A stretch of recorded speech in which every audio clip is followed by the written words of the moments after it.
And we're live. Okay, yes, we're live. أعوذ بالله من الشيطان. إن الحمد لله نحمده ونستعينه من يهد الله فلا مضل له ومن يضلله فلا هادي له وأشهد أن لا إله إلا الله وحده لا شريك له وأشهد أن محمدا عبده ورسوله أما بعد أعوذ بالله من الشيطان الرجيم بسم الله الرحمن الرحيم رب اشرح لي صدري ويسر لي أمري واحلل عقدة من لساني يفقهوا قولي ربي زدني علما. To everybody who's joined us today and my brother Islam Hakim, Assalamu alaikum wa rahmatullahi wa barakatuhu. Wa alaikum salam wa rahmatullahi wa barakatuh. Yes. So, inshallah, let's continue with our presentation today. And interestingly, what we decided yesterday, we're going to do it today. Muslims will be allowed while the presentation is going on.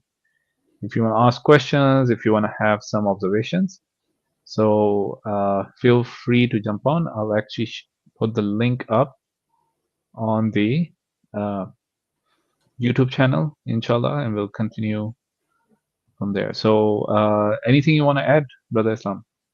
No, except that obviously Muslims coming on, you know, I'm not an alim or anything like that. So it's for the topic of atheism, questions about atheism, about the transition, about the difference between, you know, me now and then, and, you know, still on and around the topic of atheism and that sort of thing. So this Muslims would be allowed for sort of questioning and clarification during the presentation.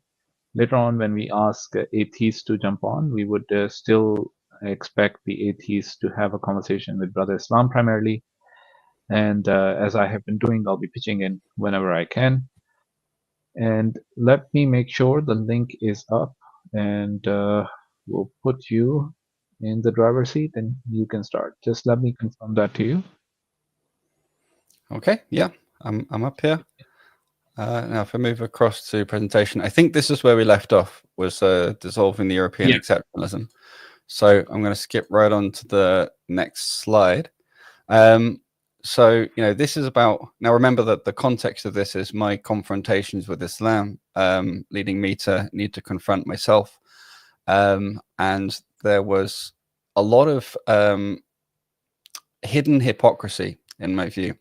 And this is the kind of hypocrisy that I often see put forward by naturalists and atheists, but they won't see it as hypocrisy, just as I didn't. And sort of I've split into two sort of areas of discussion. You know, one is ex falso quodlibet sequitur, which is from falsehood anything follows. Now, this applies whenever you're using strict deductive logic. If in your axioms, or indeed in your system anywhere, you have a contradiction, that means that anything subsequent or anything derived using that system, you can choose a branch that will prove that proposition P is true, and you can choose a branch that proposition P is false. And as long as you sort of keep one of those branches hidden from yourself, you don't realize that you're reasoning in absurdity. Now, this really applies because if you're trying to enforce a strict logic and you're trying to sort of use that kind of analysis to challenge the other view, you very often end up in a situation of absurdity, particularly if you don't really understand that other view that well. Because one small mistake in your understanding, and it means you're reasoning from absurdity without realizing it. So, you know, even if you entertain contradictions, then, you know, or there is an implicit contradiction somewhere, you can be in a very, very dangerous position. So, you know, I had to pull back a lot on where I thought I was applying strict logic and where it appeared to be a contradiction to Kareem that I was principally speaking to. I had to take that quite seriously, and also realize that the same reflected back on me, that I had various areas of knowledge that were separated in my mind, but were unified from the Islamic perspective. And so then when considering those separated areas together, I found that there were contradictions either directly or deeper in my reasoning or application of epistemology. Now, there are tools which are called paraconsistent logics for the analysis of contradictions, but they can compromise the notion of truth, where you can say something and its contradiction is true, and they can also compromise. Sometimes you have to make compromises on other logical laws that you might ordinarily rely on. So basically, it's a very dangerous game, and so it means in a lot of this stuff you really have to sort of pull back from trying to apply really strict logic and change your strategy, because it's not a valid strategy in the first place in most cases. And indeed, if you were to apply strict logic, critical thinking to your own positions, as an atheist or a naturalist, you'll find there'll be many holes that you can't reconcile. So seeing them in the other person, there's that expression about take the log out of your own eye before you point at the splinter in the other's eye. Now, when it comes to physical theories, talking about across domains, they are often replete with contradictions, and this isn't really sort of appreciated enough, because they each have different domains of validity, and they don't have well-defined transfers between all their boundaries, or if they do, they haven't necessarily all been investigated all that deeply. And so sometimes you can be, in one case, like with a naturalist the other day, we're talking about the zero energy universe, and he says, well, actually something can come from nothing in principle. Here's this thing that a bunch of physicists sort of back, although none of them really back it as something they really believe. It's something they think might be possible. But if you look at the assumptions that go into that, one of them is that the universe is isotropic, which is a normal assumption that's made in what's called the Friedman-Robertson-Walker metric, which is like the standard way you sort of go about cosmology, which basically says the universe looks the same in all directions. But then, over in the CMB data, there's an as yet unexplained thing called the axis of evil, which I think is a great name, which is the identification of a preferred axis, indicating there's a net angular momentum in the universe. And so if someone were to, apply skepticism, they'd say, well, look, right there, there's already evidence that completely throws out your theories. Like, your theory is based on assumption that is strictly in contradiction with experimental observations. But if you're a cosmologist, you would know that's not exactly fair, because it's supposed to be an approximation. So if you don't give these kind of good faith fairness, if you like, to the other side, they can't establish any position at all. If you look at somebody trying to describe or explain quantum theory, they're going to end up in some form of contradictions when they're describing it. But that doesn't mean the underlying mathematical theory that they know is inherently flawed. It could be their understanding of it. So, that was something I thought was sort of well worth raising up. And it basically speaks to this thing where there is a different level of conversation that needs to be had than the one that is often seen, where you get people trying to say, this is a yes or no question, this or that, and sort of try and probe things down strictly binary logical lines. It's not really productive, and it's not really realistic. And if that cannon was turned in on yourself with equal force, your own position would generally evaporate. So is this... I'm just trying to build an analogy of what you've been saying, because this kept coming into my mind. The idea that you're asking the other person to hit the bullseye, but you don't have a bullseye for them to hit on. Is this... That's an interesting analogy. I would say that's slightly different. But yeah, for an atheist particularly, because an atheistic position essentially almost contains nothing. Because it doesn't propose an alternative. Atheism usually implies that someone is, a naturalist in the ontology, so well, yeah, in their view of the world, and a humanist of some sort in their sort of ethics and axiology and whatever. But if you're just strictly going on atheism, then it doesn't really contain anything. So you're the one that's got something to hit. They've got nothing to hit, and so it's like, well, I've got loads of hits on you. You've got no hits on me. So in that sense, that analogy is quite valid. But it involves some sort of distortion when you have those kind of viewpoints, because in reality they do have beliefs, but they're generally not honest about them, because everything's provisional, so they can sort of always retreat from a position if it gets too hot. But then once that discussion's gone away, they'll go and have another discussion with someone else, and they'll be right back to where they were before. But what I was getting at here is slightly different, which is more like, for them, they just have to hit the target. For you, you have to hit the bullseye. Okay. Yeah. We do have a Christian in the backstage who's interested in coming up. Are you open to that, or are we? If their questions are regarding atheism, I don't think a comparison between Christian and Islam is appropriate for me to front. But if they have questions regarding atheism or something in the topic domain, I'm happy for that. Oh, hello. Hi, how are you doing, Beer? Oh, I'm not too. Is my audio okay? There's no issues. Yeah, your audio is okay. Oh, thank you very much. No, I come across your stream saying you just deconstructing atheism, which I'm very interested in, by the way. It is good to see someone talking about the other side, because I've done streams in the past with atheists who have a very hardline position on things, so it's good to see a stream like this that is deconstruction, that notion. Do you know what I mean? Yeah. So, it is very interesting. That's why I figured that, if you'd allow me on, I'll pop in. Yeah, that's good. Do you want to try and adjust the cameras first, also we can see each of us? That's fine.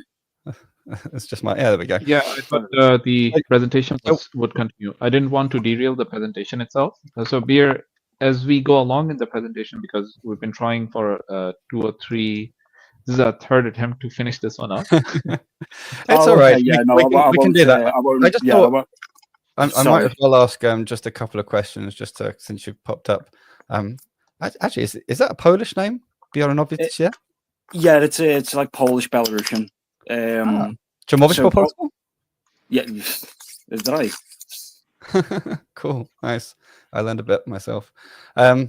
Cool. So, what would what were the normal sort of hardline atheist positions and so forth that you particularly struggled against, or difficulties that you found while you were discussing atheists? The main 2 ones that always stuck with me was, the first one was the scientific argument, where they say, because there is scientific data and scientific evidence, that is that is complete. That is the end of the argument, essentially. You can't argue against it. Where I wasn't even trying to dismiss the points entirely. I was saying, well, could you not have a creator who is this unfathomable, beyond intelligent being that could come up with stuff like that? If people can, bend the rules of science and go beyond what we thought was normally possible, can a immeasurable being, a God, could he do that? And they were like, no, because there's no data. And I was like, well, if people can do it, why not him? Well, yeah, I mean, it's an interesting one, because what they should be arguing, if they're going to be consistent, is saying essentially along the lines of Occam's razor, it's simpler to not add a creator to the picture and just look at what we observe and describe with science. That's sort of the intelligent way of putting that kind of thing, because obviously if there were a creator, by definition, he could have done it. And if you are a creator of such immense power, you would create the atom, you would create the molecule, you would create the structure, Right. But this is where I don't know if I think you said you were Christian. Catholic, yeah. Catholic, yeah. So this is where there's a slight difference that may or may not affect the discussions that we have, because normally the Christian view is that God created things, and these things then have their own kind of structure and behavior and interactions and stuff like that. Whereas the Islamic view is very, very hardline in that it's, you know, God is actively managing and moving everything. It doesn't have any of its independent sort of you know, motion and form and laws. So in the Islamic perspective, there's an interesting ontological difference, whereas in the Christian position, you both sort of share this model where there is matter with cause and effect. So it's harder for a Christian to take a different line from the naturalists, in that you agree with them that there is things that have cause and effect, rather than believing that is essentially an illusion or a useful model. Yeah, I mean, it is definitely more of a position when it comes to the Christian camp. But there is a Christian argument for, you know, there is a plan in motion all the time, non-stop, like in the Book of Job. Right. Where, yeah, and that's where it's very, very symmetrical with the Islamic position, and that's sort of, you know, a good line I think to take is again with this atheist who say, well, how are you differentiating between a plan in motion and you seeing, you know, you're seeing what looks like a plan in motion through your telescopes and microscopes, right? And you know, if you believe it's all fundamentally chaotic and the order emerges, there is a bunch of math for that, but that math only works if there is actually hidden order or potential for order in the apparent chaos. So the appearance of chaos is a lack of knowledge. And it's interesting because monotheists, both camps, are the ones that had the prediction that the more we look, the more structure and order we will see. And, you know, things that are apparently wasteful and silly or undesigned, actually, the more we understand, we'll find the reasons for them. That is a monotheist prediction, and the ancient Greeks, for example, thought there's a certain amount of basic order, and then everything else that happens is basically chaos from the gods interacting.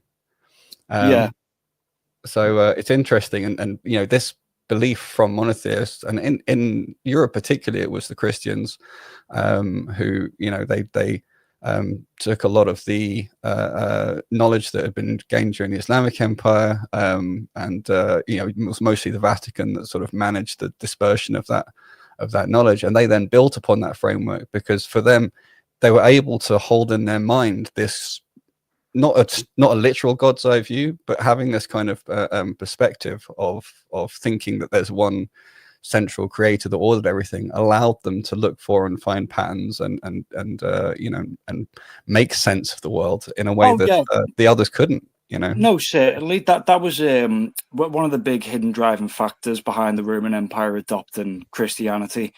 There are multiple factors at play when the Romans adopted Christianity, but the big one when it came to the priests, and that was Sol Invictus, where they all believed, hang on a minute, maybe Sol Invictus, the sole god, maybe that is an aspect of the Christian God. So maybe we should, you know, we should sit down and look at this. And they were like, oh, wait, it is. And that was like the big hidden factor. Well, yeah, I mean, that's in the early days. Although it's funny because the Greeks did a huge amount of development philosophically and mathematically, and the Romans basically did nothing. I mean, their main contribution to mathematics was killing Archimedes. They used lots of math and technology, but they didn't. The Trojans, they definitely took a lot. The point I was making more was around in Europe, because you had this emergence of the atheists, and really they were. You know, they piggybacked off the back of the monotheists until they had sort of grown their own worldview, and it's always an interesting point to take to the atheist about, you know, if you were ex nihilo atheist, right, and you had no concept of a central creator, and you had no existing foundation of knowledge that came from that concept, would you be in the same position to be able to develop these sciences, or can you only pick up and use something that was already been developed by that kind of view? It's an interesting position, because I see I personally believe something very sorry, I just want to add, there's something very, very interesting when you think about it, because when you talk about atheists, they have almost hijacked this idea of scientific development and progress and everything. Yeah, I was going to say, by default, if you take away everything else, right, an atheist by default, atheism almost leads people to nihilism. There is no incentive. There's no drive to do anything because everything is meaningless. Yeah. Right. So all this progress that they talk about, that actually came from someone else. You've just hijacked it. You just put that stem on the top. Yeah, it's interesting that they've come to sort of own it, and then if there's any evidence, it's automatically in their camp, you know. And you know, I very often hear them say, "Oh, you know, we use evidence and reason," with the implication being that you don't. See what I oh, sorry, go on, mate. No, go ahead. Oh, thank you. See, what I was going to say is that I personally believe during like the origins of the you know, the spread of atheism, I personally believe it starts out as like a personal choice type of thing, but obviously as we've progressed throughout time, atheism has sort of become a religion upon itself. Well, yeah, I mean, it's almost, I think, I mean, its origins are really in rejecting the church and conflating that with rejecting God. And there were, you know, reasonably good reasons in a sense to reject the church as it stood and as it was operating. But in my view, they replaced it with a new church, which is the Church of Naturalism. And just to help you in your arguments or discussions, it is difficult to defend the view that atheism is a religion because it contains nothing. It is simply the position of rejecting or not holding gods or gods. But underneath that is this religion that contains central dogmas, which is naturalism. And so, you know, differentiating those two is quite important. Although there are differences with religion, because they don't have the same kind of, you know, regular assemblies of prayer. They don't have, you know, certain rhythmic kind of elements or other kind of social bonding elements. But that speaks to some of the strength of you know, religions in terms of their functional value. And that's a very interesting piece of evidence that is often just dismissed or not allowed, which is, well, these belief systems do work well for people. Which is a characteristic that you would expect if they originate from God. I mean, yeah, because that's with a lot of religions as well. It's when it comes to like the division of like, I'll speak on the Christian camp here because I will admit I'm not familiar with like the Muslim division, if there is any. But with the Christian one, it was all about division of dogma, division of veneration, you know, stuff like that. Where although they are a lot of the same, they just have different viewpoints on things where they would eventually split and, you know, have their own interpretation of this or their own viewpoint on that, which is what led to them, you know, the multiple divisions. Yeah. But I think, you know, the thing is with Christianity is it wasn't a strictly personal religion because it was woven into political life in Europe. It was woven into the power structures. So there was always, you couldn't have a personal position independent of being sort of stuck to or an enemy to some of the existing power structures. And that was sort of the thing that atheism really grew as, you know, fighting that. Yeah. Anyway, I think, should we sort of try and crack on with the presentation a little bit? You can stay up and feel free to ask anything or jump in on something if you find it interesting. Thank you. And also, if you have any other difficult questions from, you know, debating atheists or whatever, then sort of write them down. We'll tackle them soon. Yeah, we'll get through the article and then we'll go back to that one. Go on. All right. So, yeah, the other. So I went through sort of the first bit, which is from falsehood, anything follows. The last point, you know, is in maths, some contradictions are just called paradoxes. And why is that denied to theists? Now, this is very interesting because, you know, people have this view of mathematics as being this sort of, you know, absolute basis of truth where everything's sort of worked out and, you know, there's no contradictions and it's a solid logical grounding. But what people hold today as that kind of solid, rigorous maths really grew from the Hilbert school in sort of the 1898 up to sort of, you know, really it was the early 21st century. And they did find, there's a whole number of contradictions. Now, in proving things, they would often use the principle that, you can't have P and not P both be true at the same time, the law of non-contradiction. Now, fine, but previously there's this constructive maths where you have to prove that you genuinely have a dichotomy in the first place. Whereas after Hilbert School in the formalist period, you just assume any proposition automatically is a dichotomy. And that's interesting because it essentially means the law that if you're a mathematician, you cannot come up with a false dichotomy. It's impossible, which is kind of absurd when you think about it. And especially when people try and take that kind of logic and apply it to more sort of real world things, because it can only be applied at all in terms of formal structures. Now, when you apply this stuff, there's a really great example I like called the Banach-Tarski paradox, where, so in logical proofs, if you come with a contradiction, you can use that tool, proof by contradiction. Say, well, if this is true, then I reach a contradiction. Therefore, the conclusion I'm looking for. Whereas if they come across an unexpected contradiction and they've already put a lot of work in these different fields, it's just called a paradox. It's not called a proof by contradiction that there's a problem in the foundations. It's just, wow, okay, we'll just accept the paradox. Now, if a theist does that, or a theist says that, that's it. That's proof they're crazy. And so this is a real sort of deep double standard, and it's quite interesting to look at. Now, I do think it's reasonable to compare like for like positions and see, well, do you have a paradox right at your foundation, or does there just appear to be a paradox somewhere? The one that has less paradoxes or difficulties is going to be better in terms of the use in some rational sense. But, a lot of atheists will, as soon as they find what appears to them to be a contradiction, that's it, game over. And anything you say after that, they'll just treat you like you're crazy. So there is definitely a double standard there for anyone who accepts maths, but also understands its depth.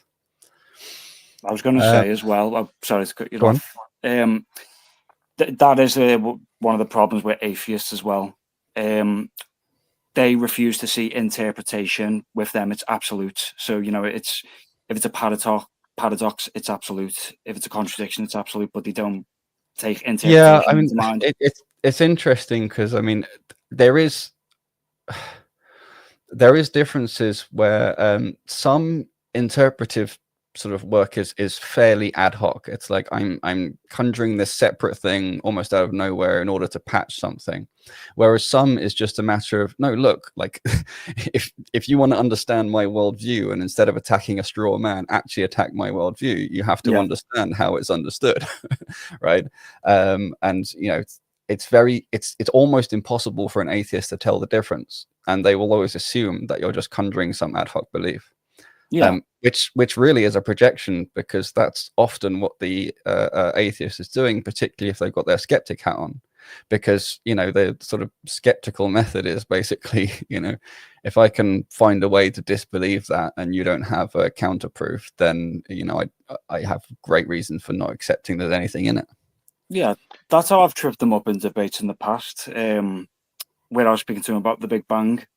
And they were like, no, the Big Bang is definitive. And I said, okay, what caused the Big Bang then? And he said, oh, it was like dark matter and like anti-gravity. And I was like, well, do you have definitive proof that it is? And they were like, well, no, but we've got a lot of it. And I was like, well, could you not say the same about God? Well, and this is an interesting one, is there's always some faith somewhere, unless you know everything absolutely, right? So, and this is again one of those asymmetries. But a lot of people don't realize where their faith is because they've sort of offshored it to some bunch of experts, and they feel sort of assured, that it's not really faith because they're trusting someone who knows what they're talking about. But the whole Big Bang thing, I think I spoke about a bit on other streams, and that's something we could do a whole deep dive on. I'll let you get back to what you're reading. It's an interesting one. But just one thing I would say is to look at and learn the argument from contingency and the notion of contingency, because it's subtly different from the argument regarding causes. Contingency is different from causes. Although in the original Kalam argument, he would have used the verb sabab, which actually has those two concepts kind of glued together in an interesting way. Yeah. So, Interesting. Yeah. Now that you mention it.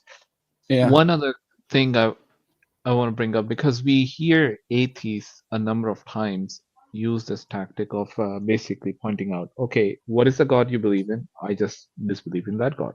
What type of, when you ask them, what are you atheistic about? What is that theist in your atheist, right? That's normally the answer we get.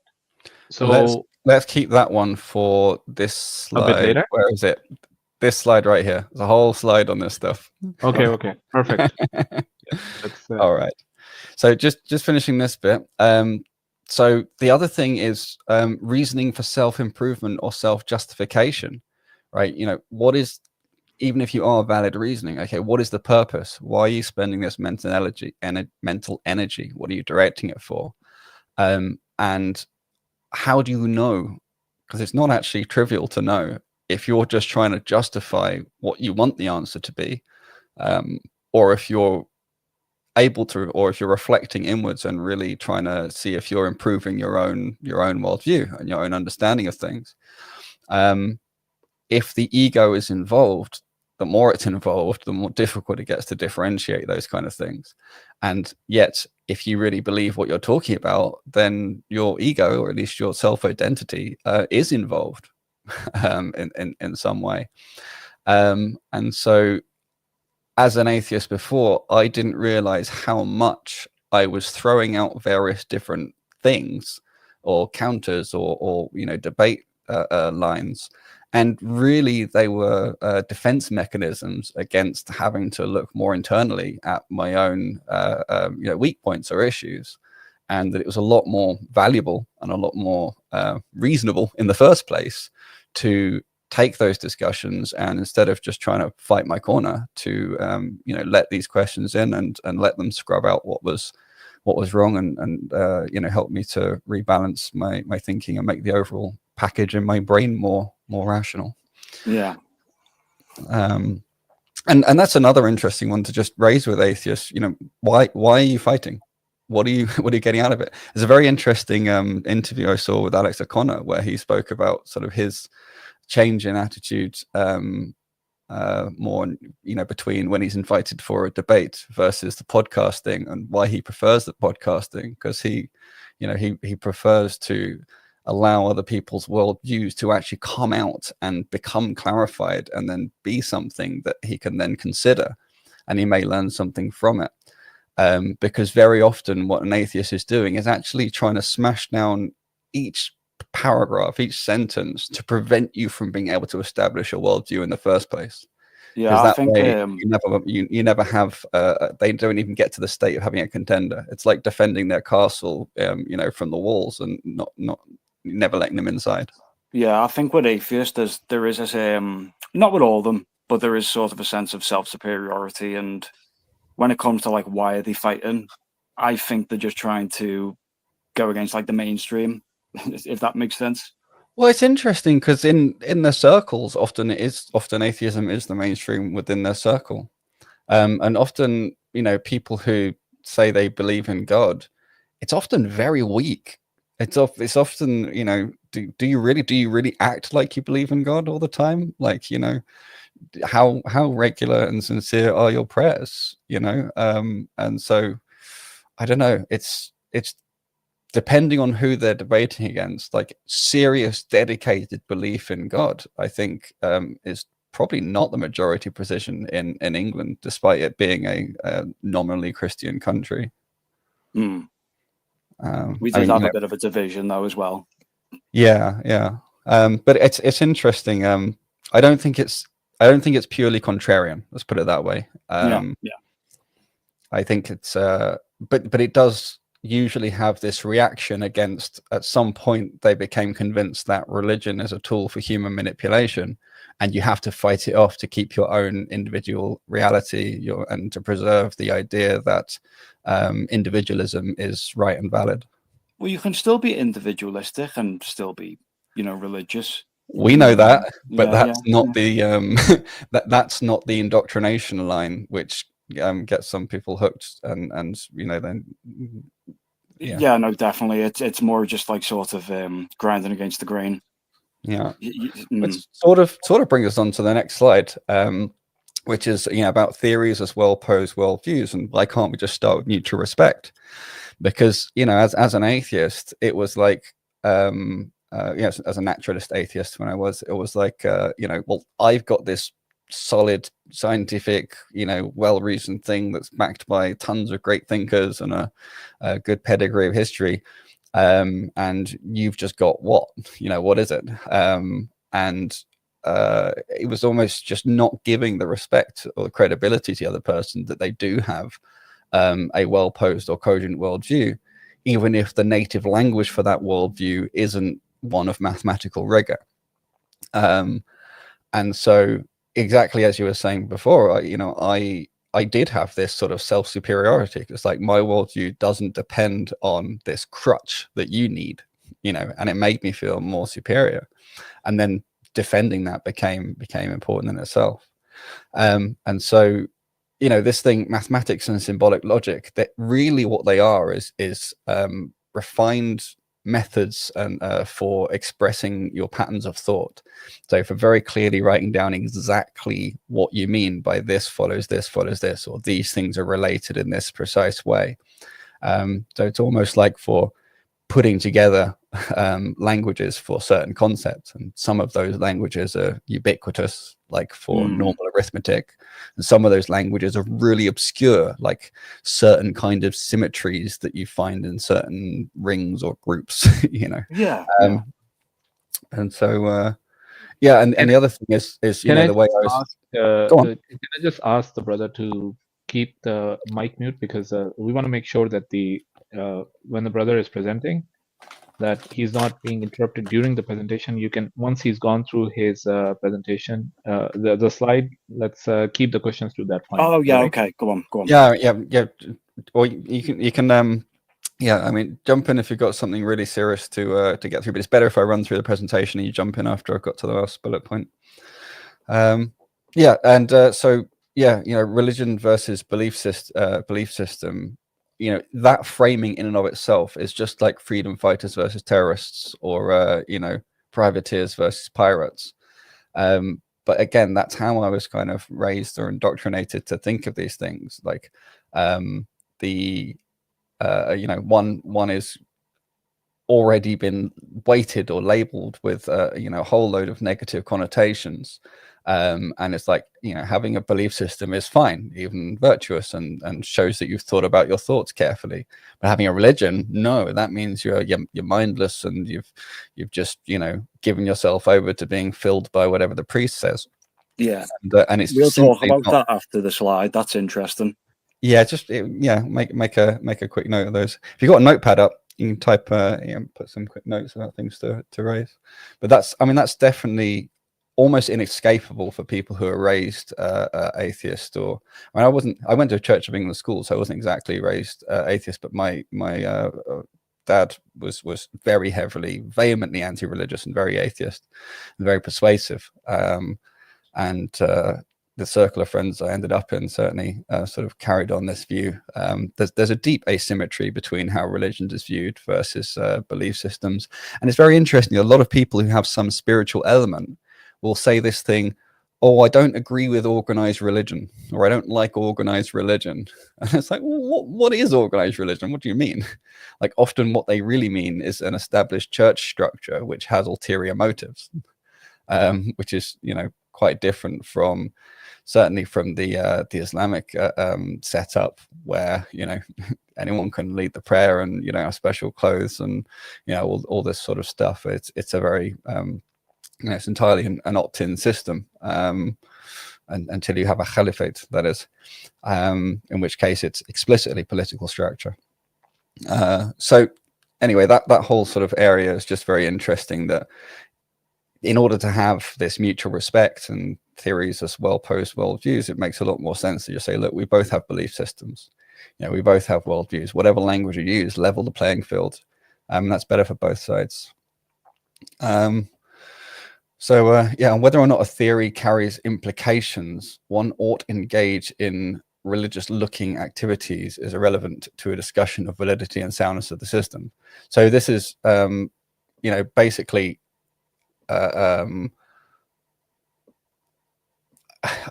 think what I'm trying to sort of get at here is I found it very difficult, first of all, to notice I was doing this, and then once I was doing it, to decouple it from my thinking, which was to take away from my thinking, oh, but if this were to be true, then I have to give up alcohol, I have to change, all these kind of things about how I live and so on and so forth.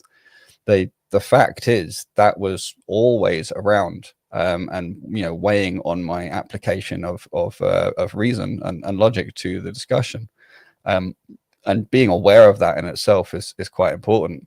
But for a lot of people, that sort of remains hidden, that there's an unspoken objection to accepting something that looks like a religion, as opposed to a belief system that doesn't carry with it a system, some consequences in terms of the behavior you'll have to change. So this is this sort of decoupling of disruptions to your normal way of living, or your expected way of living, from the actual question of, is this true? Is this right? Physical theories disconnected from cultural language are mathematical theologies. So what I mean there is, if you have a physical theory which doesn't in any way connect with people's real world, including technologies they might use and so on, it is literally just a theology expressed in maths. And this is why the ideas need to be testable, and need to have some way to kind of do some experiment or look at some real world data to differentiate from an arbitrary sort of belief to one that actually comports to or connects with reality. But I think the like that zero energy universe I brought up before is essentially a mathematical theology. It's only very loosely connected with ideas in real life cultural language, and the only places in which it does connect, it's actually not consistent with observations in several different ways. But it being expressed in maths and put forward by a physicist automatically elevates it in some people's minds way above theories that people can process in their normal cultural language.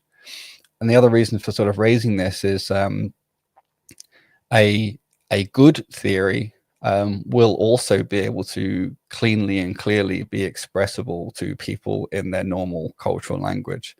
In fact, Karl Popper in his book was really speaking about science as an extension of common knowledge, which is quite interesting. But we can go into that sort of deeper if we need to. And last point I need to make, a lot of people think of the standard model as being a sort of something that it's been proved. Okay, something's been proved, but what exactly has been proved? Now, some physicists, Carlo Rovelli is a good example, correctly, in my view, see it as just a descriptive framework, right? And you can't get an ought from an is. It's nothing more than saying this is a structure, this is a way of looking at structure in energy, and talking about relationships between things you might find in your detectors and so on. But many, if not most people who talk about and teach it, do it in such a way that they can't avoid giving agency somewhere to some parts of it. So if you talk about a photon going through the two-slit experiment, it's very often taught as it making a choice to go through one slit or the other. And then they backtrack and they say, well, it doesn't actually make a choice, it's random, but But the way they think about it does boil down to giving agency. And the moment they've given agency to one of these things, it becomes a de facto polytheistic pantheon. And it's actually a really interesting challenge to naturalists to try and refactor their whole worldview such that it has no polytheism whatsoever, which means no attribution of agency anywhere, not to randomness, not to forces, not to laws, not to pieces of matter. It's actually very, very hard to do. And therein you'll find there's a lot of sort of hidden polytheism in people who think they're atheists. Something will pop up on the slide later. Yeah, I think at that point you had something to come in with, either Faisal or sorry, I've forgotten your name, other chap. Oh, myself. Yeah. What's your name? Sorry. Brother? Oh, just call me Bear. It's a mouthful to say the Polish name. Yeah. It is a big name. I'll be honest. If you ask me to say it out loud, I'd be butchering it and then just turning it into mincemeat, literally. Oh no, don't worry about it. It's like Baranovich. It's weird. Yeah. Okay. Baranovich. That's it. Okay. Yeah. So one thing that I'm trying to understand and wrap my head around, the idea that it's true that a number of times, even though they're trying to avoid agency, atheists in a lot of their models, in a lot of their descriptions, right, and that's how you talk about it, right? The cultural language that they use, the language itself that they use, show that things don't make sense to them unless they ascribe some form of agency to sometimes even the inanimate existences. Yeah. Right. Yeah. And they need to do that because without it, there really is no sense in anything that happens. It's a deeply hidden contradiction, because if they didn't use it, the sort of messy, difficult language that they end up using would end up being much less convincing. But what they do is they sort of use it and then excuse themselves using it and say, well, that's not really what I meant. I'm just dumbing it down for you. It's part of this, self-elevated thinking. But if you really sort of introspect enough, then and you understand the big three Semitic monotheist religions and what a polytheism really means, or idolatry really means, then they have taken things that are due to God and ascribed them to other things. And as soon as you put agency in something in creation, then either that agency is entirely submitted to God, or you're a polytheist. And there are no other options. Exactly, because there is no other form of agency, essentially. Right. Well, that's it.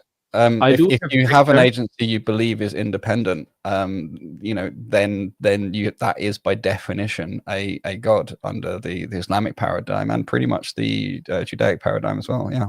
Yeah. I do have Richter in the back chat. I know he's an atheist, and we would love to have a conversation with you, brother, but we want to just get done with the presentation. So you're okay to stick around? I'm just going to bring you up so you can just respond. Hey, Richter. Hey, Richter. Hi there. Hi there. How you doing, Yes. guys? Doing okay? Hello. Okay. So the presentation, I think, how many slides before we have start our conversations? 3. Was 3 more slides until the section on my journey to Islam, and then that's where it starts to getting into this applying the same standards and the eval X function we were talking about. Yeah.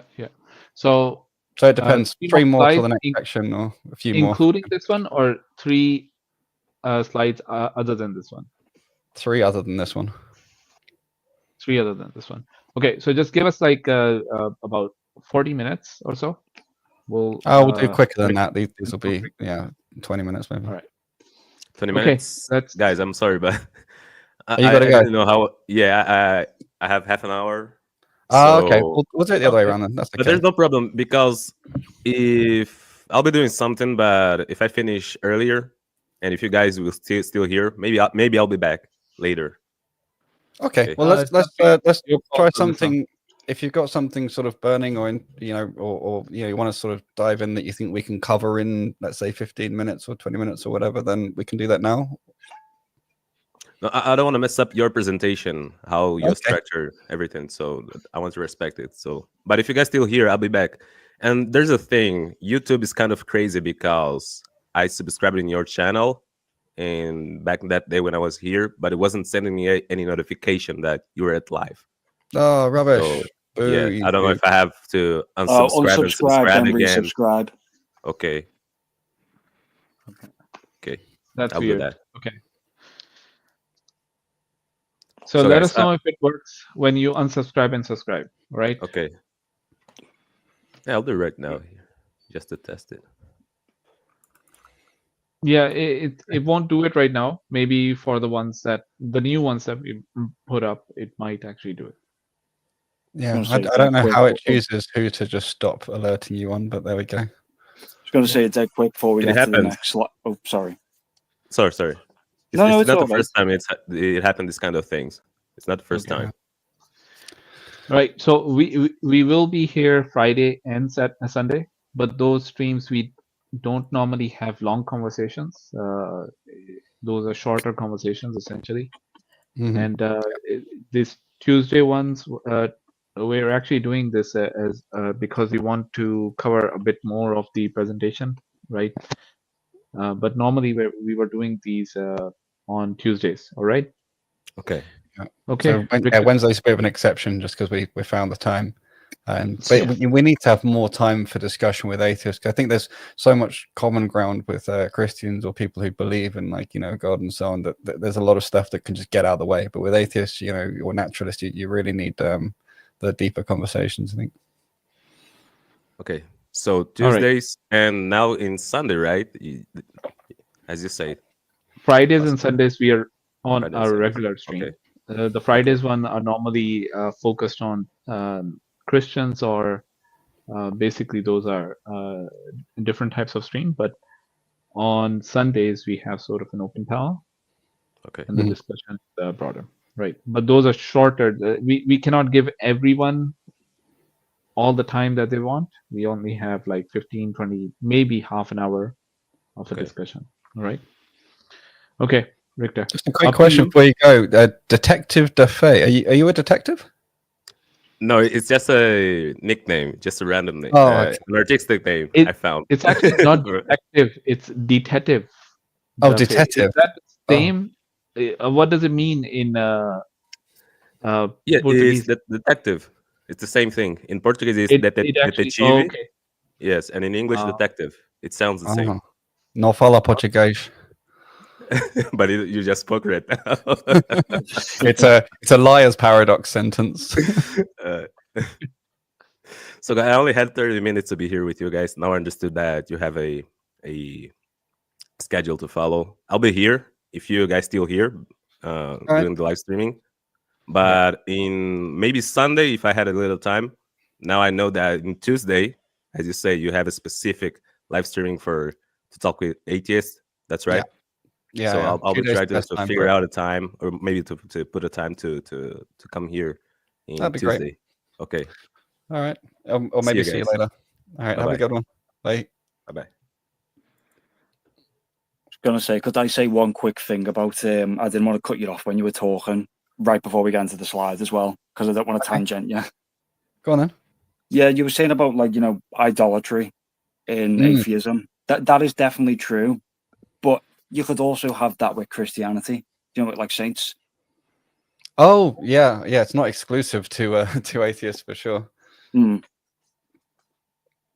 Yeah, it's interesting how the amazing thing about Islam is how it makes concepts clear, right? The idea of when we talk about the capital G God, right? We basically accept God's his being the existence that must be worshipped from among all the existences that are worshipped.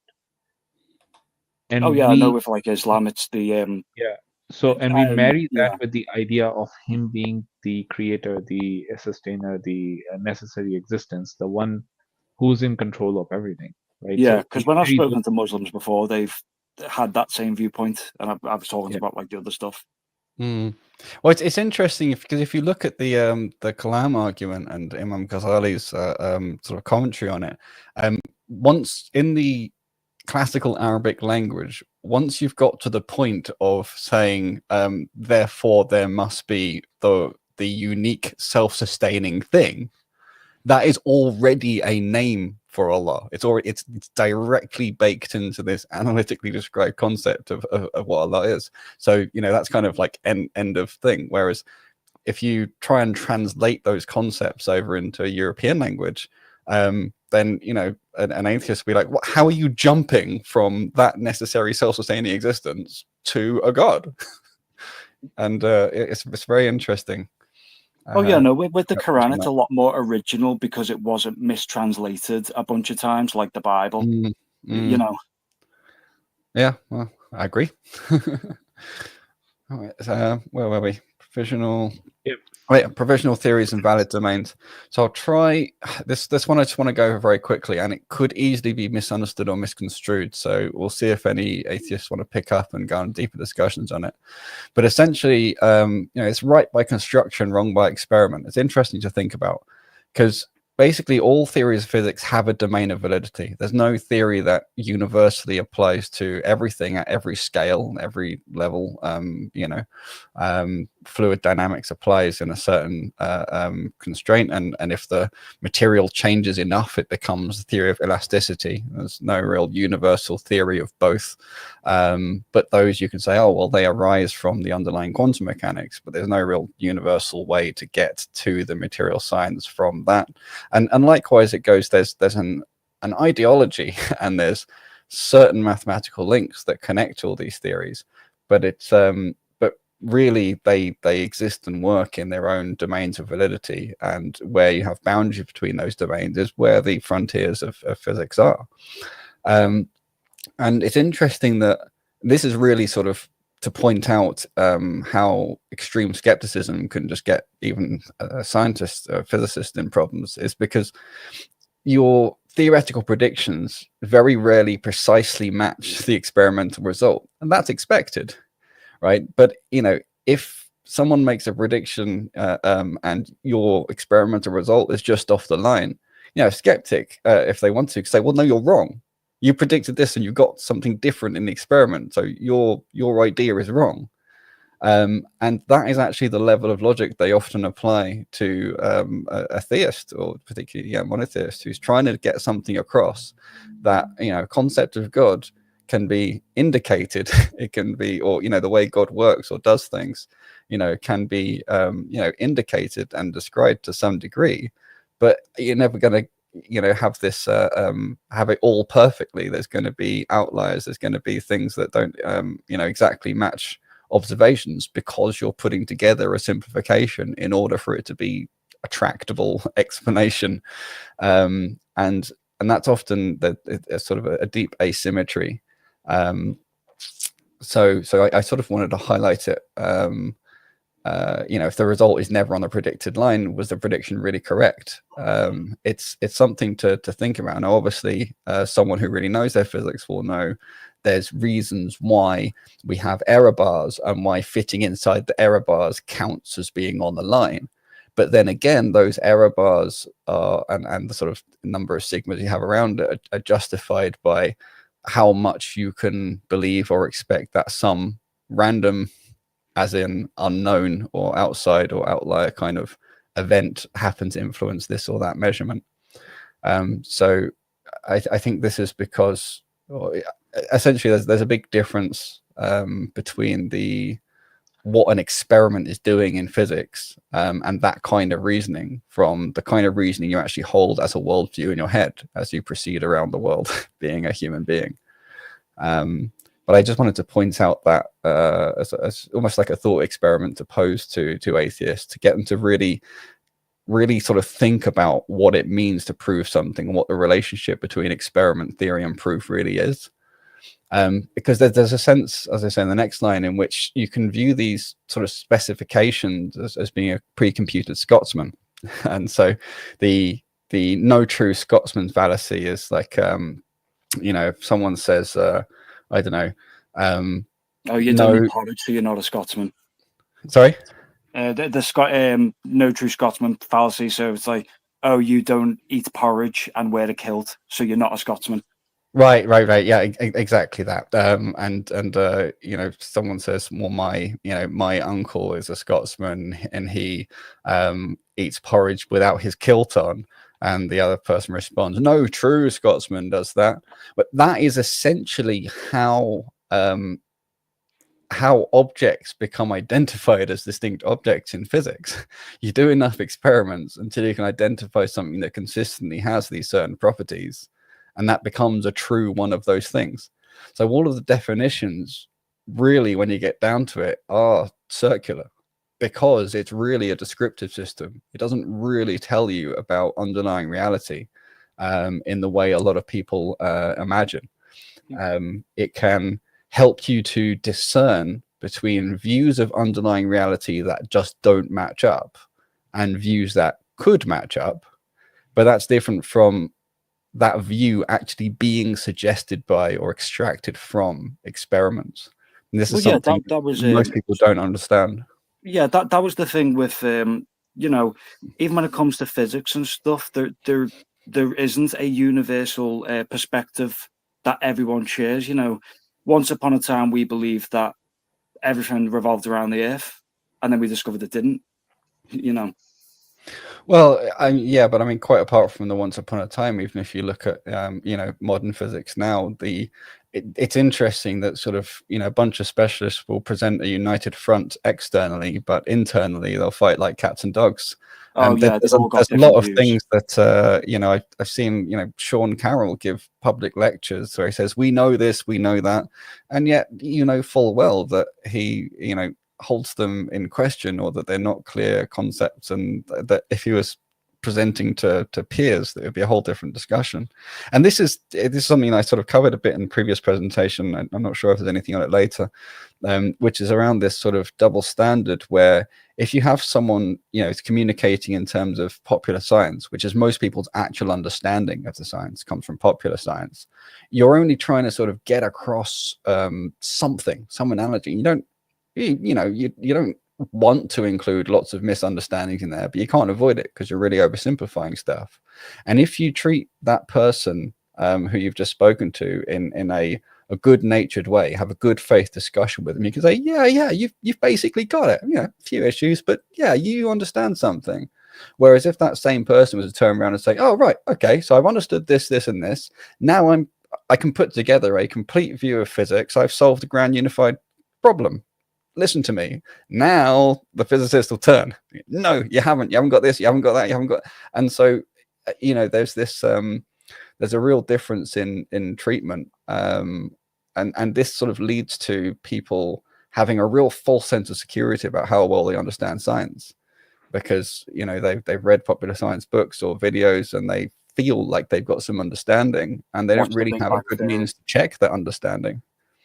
So they're sort of marching around with this idea that they've got a really good, solid, expert-backed view in their head, but it's just not. And an electron is a great example, because most people have this concept of like some little electrical ball, in their head. And I've yet to find a non-physicist who has a remotely accurate view of electrons in their head. So they're wrong, right? But there's nothing to test it against, and there's no reason to test it, yet they're using this view of electrons and atoms and whatever else to build a plausible alternative to God managing and creating things, right? So it's an interesting one to probe people on. Yeah, sorry to sidestep you there. I know you want to go back to the article. Yeah, that's all right. Okay, so yeah, and the other thing which is interesting, again, comes back to this sort of, are you contradicting yourself? Because most of physics, relies on starting with this concept of perfectly isolated systems, perfectly homogeneous systems and stuff like that. but we also know that we can never reach that state of them being perfectly homogeneous or perfectly isolated, and all these other kind of standard, beliefs you take. Now, if a theist were to have that kind of contradiction between their perfect ideal description and the actual reality, atheists would typically savage them for it. Like, it's ridiculous. You're obviously in contradiction to reality. Like, show me where such an ideal system exists, you idiot. Right? But it's actually central to how physics works. It's another sort of double standard that, again, there are legitimate ways to use these ideas, but you have to be very careful of how you're using them legitimately, and you have to be fair when you're talking between not demand extra standards of the other side. And this is again somewhere where I feel a lot of atheists fall short. It's interesting, sort of a quick timeline that may or may not make sense to people, depending on how familiar they are with the history of maths and physics. But for some atheists or some naturalists particularly, this is interesting to go into, where really the credibility of the physicists came from engineering rather than this sort of hypothetical side of things. And it was, nobody really cared or pays much interest, except for a few people, until it was about new technologies, the ability to create new electrical motors or other kind of technologies, or to use chemistry in new ways, and this sort of stuff. So really the reason people put so much faith in this enterprise of physics and chemistry is because it has produced quote unquote miracles, or explainable miracles.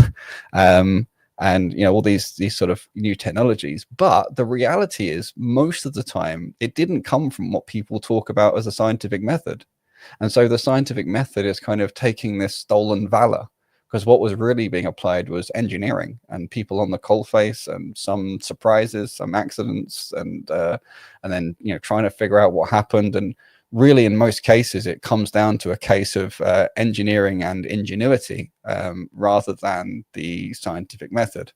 Oh yeah, most definitely. Like the first submarine, no one knew anything about submersibles, and when they built the first submarine, there was no notion of anything that was going on. It was only when we look back and go, okay, now with the knowledge we've got, how can we do this? Same with the airplane by the Wright brothers. We looked back and went, let's improve that. Actually, airplanes is a really good example, because even now, even today, there is debate among high-speed fluid dynamicists and aeronautical engineers on exactly how flight works. Sounds crazy to say, but even today you can find this good article in Scientific American that goes with the sort of two main sort of camps or schools of thought. Now, they all have the same maths models, which have basically been iteratively developed over time using an engineering approach, and it is based on fluid dynamics, which itself was checked with the scientific method, but again with science/engineering methods, but originally didn't come from what you would think of as normal, certainly not Popperian application of a method of science or methodology of science. And what people get taught in school about how flight works is just flat out wrong most of the time. It's they get taught about faster flow, lower pressure, and upper and lower wing, and it just doesn't match up with how wings work. You can see in a smoke chamber where the air flows, you can see that symmetrical wings work, so the explanation goes out the window. Yeah, and it's all about something else entirely. Yeah, it's all about these various kind of eddy currents that come up, and it's fascinating to look at how they really work. But the point there about the airplanes is, it's not a feat of science at all. It's a feat of engineering, and the scientific understanding, if you like, has been almost standing on the sidelines, barely able to contribute, which is fascinating. Yeah, because due to the mathematical capabilities. Actually, I would go so far as to say it's neither science nor engineering. Engineers just figured out that it works, and they're just building exactly the same thing. That's what Well, they're doing. they're iterating it. I mean, I guess it Yeah. depends how you define engineering, but for me, the engineers are the ones who are really sort of on the coalface of reality. They're testing stuff, they're seeing what works, and so for an engineer, what I'm getting at is, for an engineer, you need a working model in your head, and Yes. sometimes it's even beneficial for that not to be too precise, too close to actual reality. Sometimes just a certain working comprehension is more useful. And that's interesting, because then over time, if an engineer didn't know much about the other worlds of science out there, they could be really sort of off in their own world about how things work. Also, engineering is a big case of trial and error. There's, when they've created something new or started something, it's never been perfect from the beginning. Right. Well, that's engineering new technologies, but and then sort of that's the sort of the art side of engineering is the new technologies, and the science side is really about saying, how is this version, how close is this version to that previously tested one that we have data about. People had an awful lot of crashed planes before they figured out all the kind of tweaks. And I mean, if you look at the if you'd have a look at the tank, when they made that, it's like, it needs to be heavy and it needs to go across this. So they built it up and went, yeah, that'll do it. And then I was like, oh, hang on, it's getting stuck. It keeps breaking down. Okay, we'll put a new engine in and make it a bit lighter. And then it was like, oh, so there's no armaments. Let's put something on it. Yeah, so you don't predict everything, and you don't have to have everything figured out. You develop things iteratively. And I guess part of the point I'm making here is that a lot of physics really develops more on the engineering methodology than it develops on the so-called scientific method. And the so-called scientific method, there isn't really one of them. There's sort of a family of them, and they're not strictly stuck to either. So, but I think if I just go through these sort of 3 points in a historical order, we basically, in the 19th century, with both math and physics, they were like, we have a grand unified theory. We're almost there. There's just a few things left to fill in, but we're basically there. And then, the 20th century, it was like, okay, actually, a lot of this stuff has been blown wide open. And now we can start to, make our own maths. We can experiment with making our own maths. Like, maths is no longer a fixed thing. We can experiment and start making our own. But pretend that you're basically playing the same game. It's almost like, the difference between playing chess and checkers, but not realizing you're playing a different game.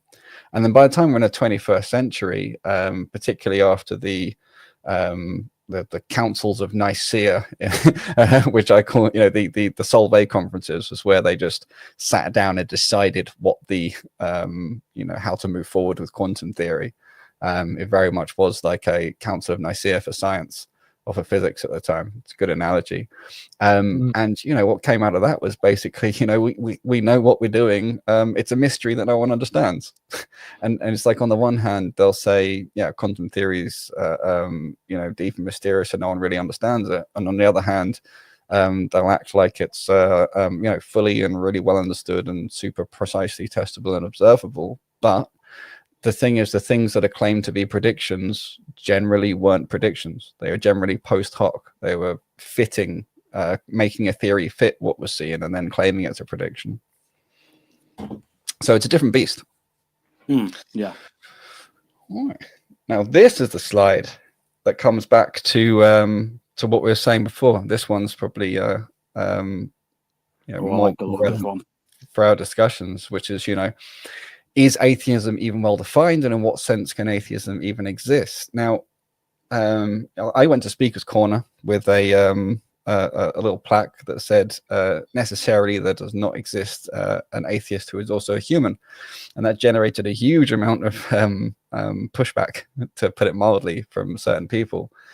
But because they didn't really understand enough about where it's going, which is, if you're taking atheist strictly by so you're saying, okay, atheist is without or refuting in some way, it's a not of the category of theist.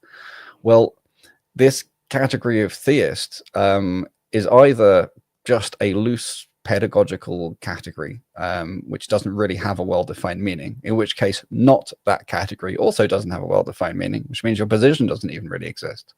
Or if it is a well-defined category, well, what fits in and how? And generally they'll say, oh, you know, a supernatural creator being thing, and you go, well, hang on a minute, that doesn't include you know, the Greek pantheons and so on. And they go, oh, well, you know, things that aren't actually, you know, in tangible reality. And you go, oh, hang on a minute, you know, what about the people who treated rivers as gods, and what about the people who made themselves gods, like the pharaohs?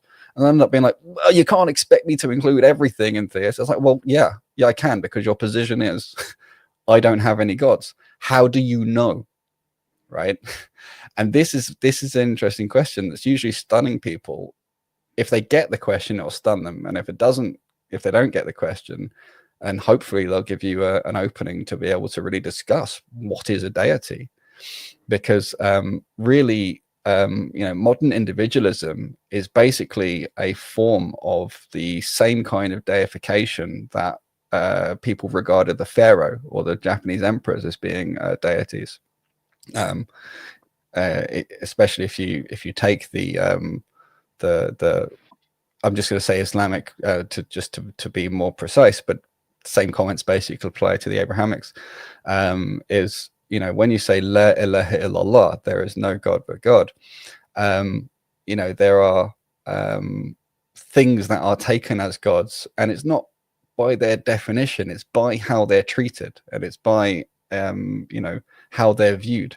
So but whereas God is you know, God, capital G, Allah is God, independent of whether or not anyone worships and so on. These other non-God things or false gods, whether they fit in that category depend on whether or not people worship them in some sense. And there are also things that are just not gods at all, that just no one treats as a god or regards as a god. So basically the upshot of it is that if atheists define theism and deity for themselves, they're almost always describing a straw man, because they're trying to tackle the whole category at once, and no actual person is arguing for the whole category at once. So it only makes sense to say I'm a this or a that, and take on each specific you know, belief in turn. There's an even stronger position in Islam, because in Surah Al-Ikhlas, the last line of the Quran, or the last line of the last surah, says, and there are none others like him, which means it's a category error to put him in other than a singleton set. If you try and sort of include him in a bunch of gods and tackle them all together, then you violated part of the very definition that's baked in. And so again, the system of being generally atheist, you have to at least exclude Islam by the very, you know, part of the key definition that's in there in the first place, which is very interesting. And it sort of really rams home this point that you're basically either taking on a straw man, which is what 99% of the time, 99.9% of the time, that's what atheists are really doing. And to take on the real deal is really difficult. They have to really invest a lot of effort and a lot of time to understand a worldview that's totally different from theirs. So yeah, I think that's basically what's on this slide, more or less. But yeah, essentially, there's this vague and self-contradictory notion that you know, they've been using as gods, which, you know, I would also reject. And it's interesting that, you know, Graham Oppy, one of the leading atheist philosophers, I've seen him in more than one of his video discussions where he says that you know, supernatural is a woolly, ill-defined term. And yet I've seen two of his books that I've read where he uses supernatural as part of the definition of God, which means basically in his worldview, it's equivalent to a nonsense concept or a non-existent thing, a priori, before he's even started reasoning. Go on, you want to say something?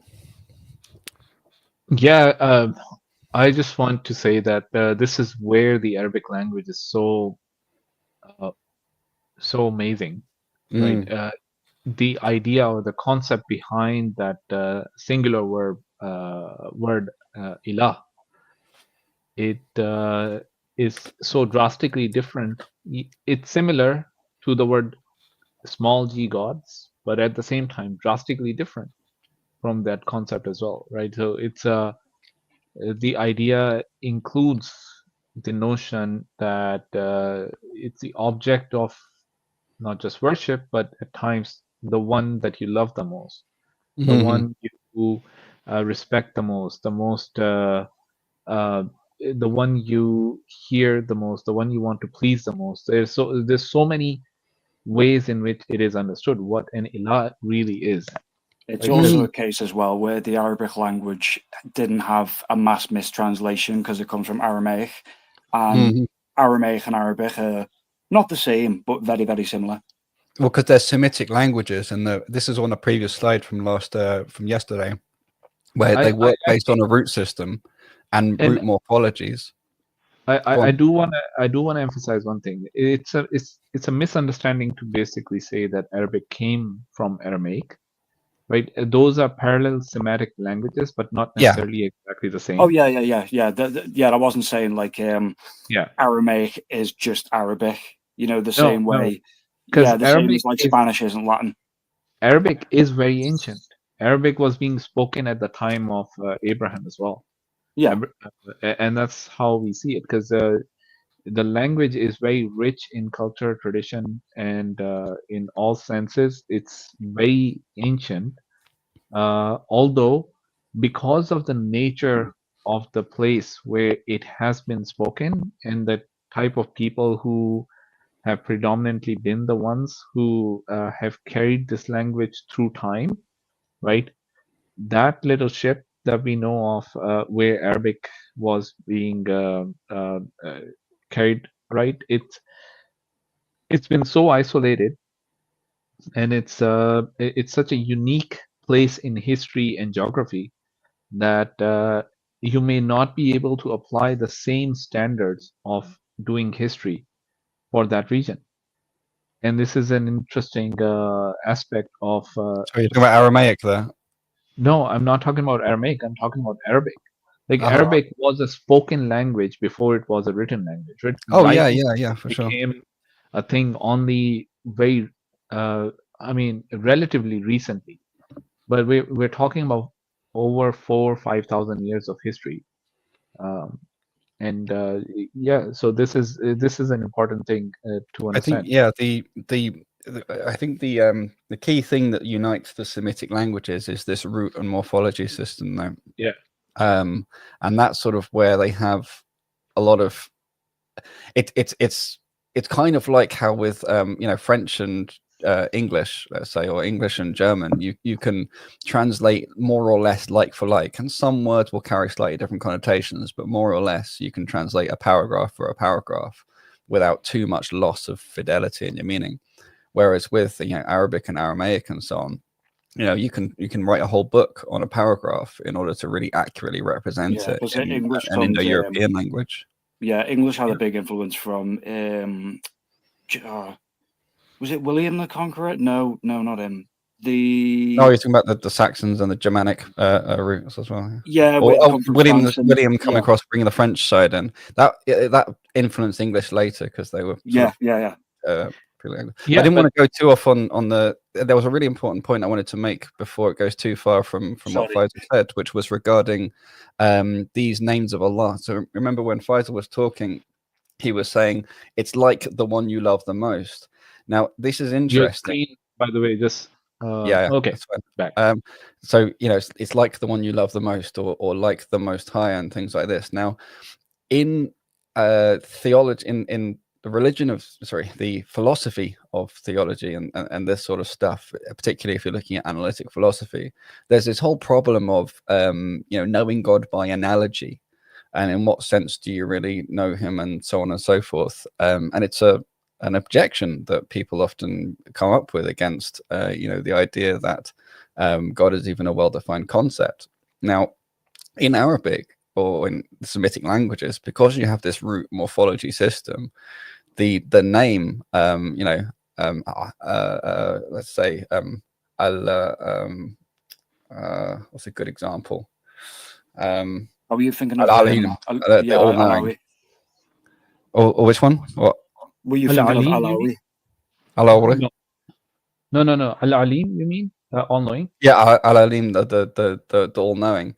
Well, Yeah. so it stands on its own as a word. It doesn't mean knowing the same way as I mean knowing, but it is a clear derivation. It's a distinct word that has a clear derivation that via having a common root, I can understand what it means when that root is changed to my knowing, right? Whereas, so it doesn't have the same analogic problem as appears when you try and express that concept in English. Does that make sense? Oh no, it does.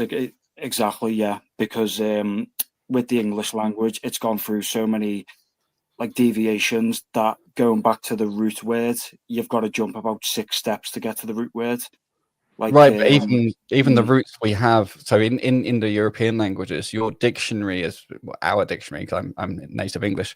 The dictionary is basically defined by this shared culture and a sort of historical accrual of meaning.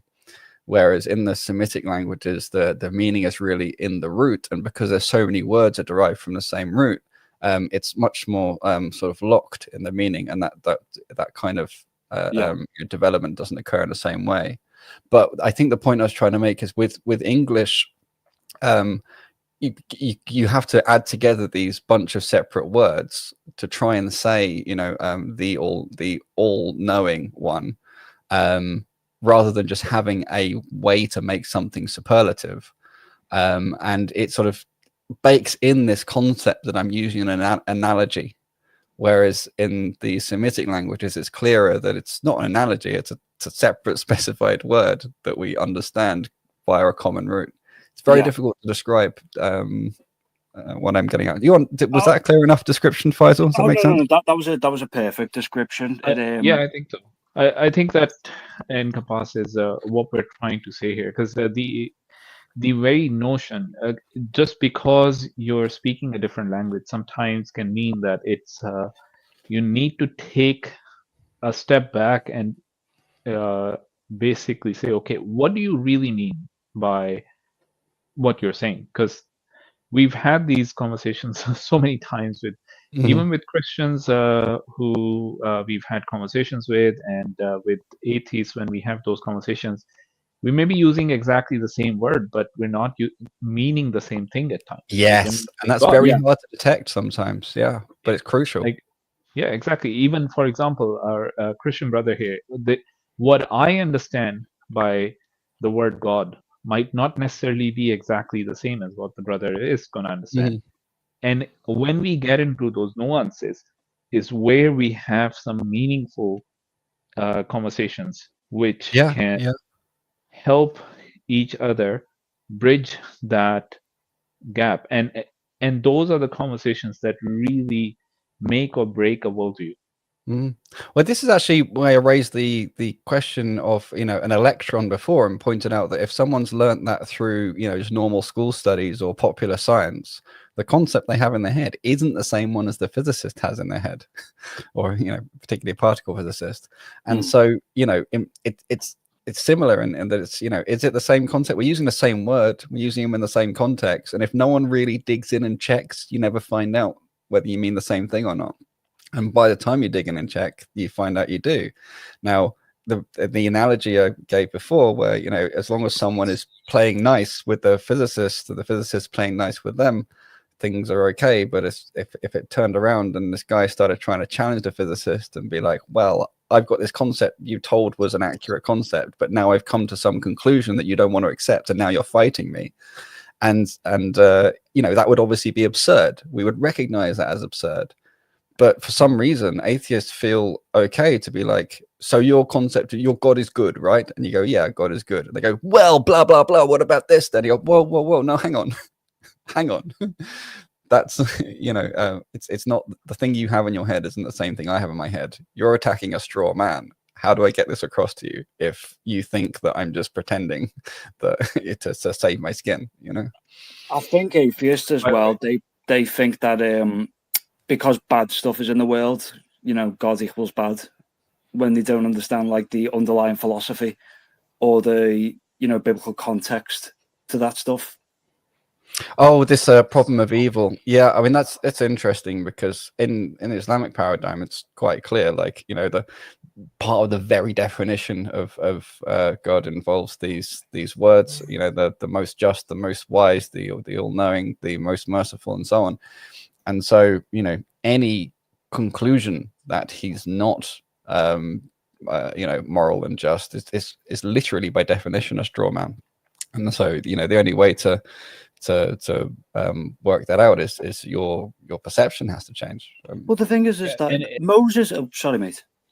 Sorry, and it's also a misunderstanding of our theology on how and why and what was the purpose of sending us here, what's going to happen to us, because all of these are identified as a means by which God is going to test us in this life. This life is not supposed to be an easy riding, which we are supposed to get after we're past this phase, right? But yeah. when we get to that, we would have already accepted the justice of God, because He would have given us justice for everything that have happened in this world, right?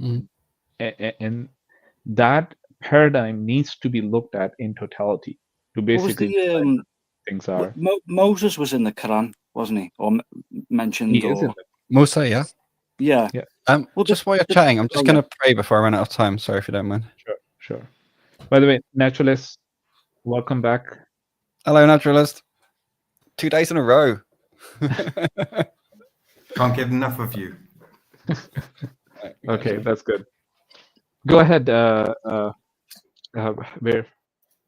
Oh, thank you. No, the thing I was going to say is that I don't know if this part is specifically in the Quran, but I know within the Bible, when Moses speaking to God through the burning bush, he says, you know, who made the seeing, the mute, the deaf, the blind? Was it not I? You know, so that's not me contradicting God or anything. It's saying that God's, how do I put this? I'm basically just trying to say that God is not bad, but you can't have all good, because then what would be the reason, the point that you know what I mean? Mm-hmm. So yeah, I get what you're saying. Although I would clarify that particular part of the conversation is not in the Quran, right? The Quranic conversation goes on very differently. However, the idea behind it, that God is in control of everything, whether good, evil, something good happens to you, something bad happens to you, you lose someone you love, or you have a new child, right? Drastically different emotions, but really the one in control at the end, according to the Islamic theology, is God Himself. So nothing is outside of what He's willing, because the way we believe it is not only is He the one who created us, but we constantly depend on Him for our existence. If He doesn't will for us to continue to exist, we will cease to exist at any given time. It's not like He has given us existence and then we're on our own, or He's given us existence and now we don't need Him anymore. It's not like the first domino and the rest start falling themselves.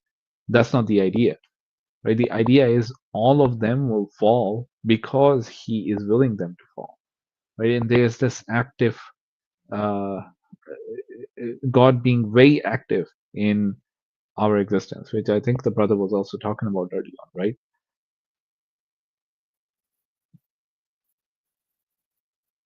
Is that for me? Or yeah, so I was just pointing that out because I think it is different in Christian theology, I believe. Oh yeah, no, it don't get me wrong, it is different. You know, it's because I have like spoken to Muslims before on streams and stuff, and I've had like very, very pleasant conversations with them, like very interesting stuff as well. You know, it was just that's why I like talking about this stuff, just getting different viewpoints, because I'd never impose my viewpoint or religion on anyone else. but I do love hearing about other people's, you know. Yeah. By the way, Naturalist, how are you doing today? Very good, thank you. And you? Doing okay? Good. I've got your file with me. That's fine. It's been growing, so that's the good part about it. Did you have But- any opportunity to investigate anything? No, not yesterday, because there was too much to do after. Like once you do a Marathon stream. marathon stream, 4 hours, you have very little time to do the rest of the things that you want to get done. So yeah, but I do intend to have a look at some of these concepts and probably so that we can have a conversation about these. But yeah, but did you also found it useful? Because one of the main points we were raising with you is that we feel that you've boxed yourself in to other possible solutions that are out there, right? And From your perspective, From our it feels like I'm boxing myself in because I'm eliminating an entire category of, in your view, potential possible reasons for certain things, or right? basically knowledge. Let's just say it that way. It's a whole category of obtaining knowledge, obtaining experience, obtaining explanation for something. So in my worldview, it won't be knowledge. That's the problem. It won't be knowledge for you. No. So how do you define knowledge then? Well, that's what epistemology is all about. Yeah, but right? how do you It's define it? how do we gain knowledge, right? So through your you- senses, right? Through No, logic, through that we investigation, agree with. That we scientific agree with. method, etc., etc. And that we agree with. But do you think there is knowledge in the fact that you know that unicorns have horns and they look like horses? Some kind of abstract fantasy knowledge, maybe. Yeah, but I don't know if that's knowledge. Is but, it still knowledge, right? I mean, to clarify what somebody means by unicorn, yes, you're typically going to have an idea in your mind of a horse with a horn, right? Yeah. So do you think that's knowledge? I mean, I guess it's some kind of knowledge. I'm not sure. I get it. For me, it's useless knowledge. I'm never going to use it, or never going to come across a unicorn in my life. I don't expect to, right? But maybe I will be. But if I do come across it, the fact that I know that a unicorn is a horse with a horn, I'd be able to identify it as a unicorn. So do you think that is knowledge at all? Or do you not define it as knowledge? Because in your view, are you saying that it's not knowledge at all? Or do you consider that as knowledge but not useful? I guess it's knowledge that's not really useful other than understanding what the word unicorn means, because the only association is with the word. So if we have a word in English called the word is unicorn, what is that? Okay, I mean, it's not a door with a handle on it. I mean, it's a it's a horse with a horn, right? But so it's more a linguistic kind of knowledge than like an empirical, object or something in reality. It's just an association between the word and some concept in fantasy books and stories and things. But other than that, it's... Oh, sorry. That's fine. I was just going to say, do you think that there are different like definable areas when it comes to knowledge, like what this part is scientific knowledge, that part is general knowledge? Yeah, sure. Yeah, so okay, so you would class different parts of knowledge differently. Yeah, sure. Yeah, so right. So would you say that when like knowledge is a big focus, would you have a personal perspective on this is the knowledge we have to focus on and this is the knowledge we have to avoid? Or would you say, no, all knowledge is valid and reasonable? I'd lean towards the latter, that all knowledge, most knowledge should be useful in some sense. I mean, let's say, for example, you have knowledge about your family, right? What they're like, who they are with, you know. But I mean, to other people, that knowledge might be useless. But to you, in your social interactions with your family, you have that knowledge, but it's not necessarily very useful. So there are definitely different categories of knowledge, right? Linguistic knowledge, you know, knowledge about mathematics and whatever. So those categories are fine. And I don't know where you're going with this, Beer, but do you want to finish up that thought? Oh no, it was just I wasn't trying to create a conversation about it. I was just curious about when knowledge is the big thing for you. Is it specific areas of knowledge or all knowledge? So for me, the categories are essentially useful knowledge and useless knowledge, right? Those are the two categories that are there. Is there any way that you would basically categorize knowledge for yourself? I mean, sure. Sorry. But I mean, I don't see a category of useless knowledge. So you basically eliminate that. You don't call it knowledge. I pretty much see all knowledge as useful in some sense. It's contextual. Okay. So all knowledge is useful. And what is it that makes knowledge useful? Is it its utility, or is it application? Application. Utility. When you say application, is it just the application in the sense that it's something that you can use to create something, or what exactly is? It depends on the type of knowledge. What I mean is, let's say I have knowledge of, my family's or my wife's likes and dislikes. I can use that knowledge to, if she likes red roses, I can buy her red roses for Valentine's Day, right? That's kind of useful knowledge in a social construct, right? Then you have other types of knowledge, scientific knowledge. I have programming knowledge. I have, knowledge about Star Trek. I mean, how useful really is that, right? That's just a personal interest kind of knowledge. I mean, knowledge is such a broad category of things, and I'm just saying that it's contextual. So where you use that knowledge, it depends on the context in which the knowledge applies, right? Yeah. Okay, because initially when you started this, you were basically dismissing that as whether or not something is knowledge or not knowledge, right? But that's not exactly your notion. Your notion is it is knowledge, it's just it has less utility for you, if not totally useless, but less utility for you, or very limited sense of utility for what you normally do, right? Mm-hmm. So where were you going with this then? Because you started the conversation on knowledge.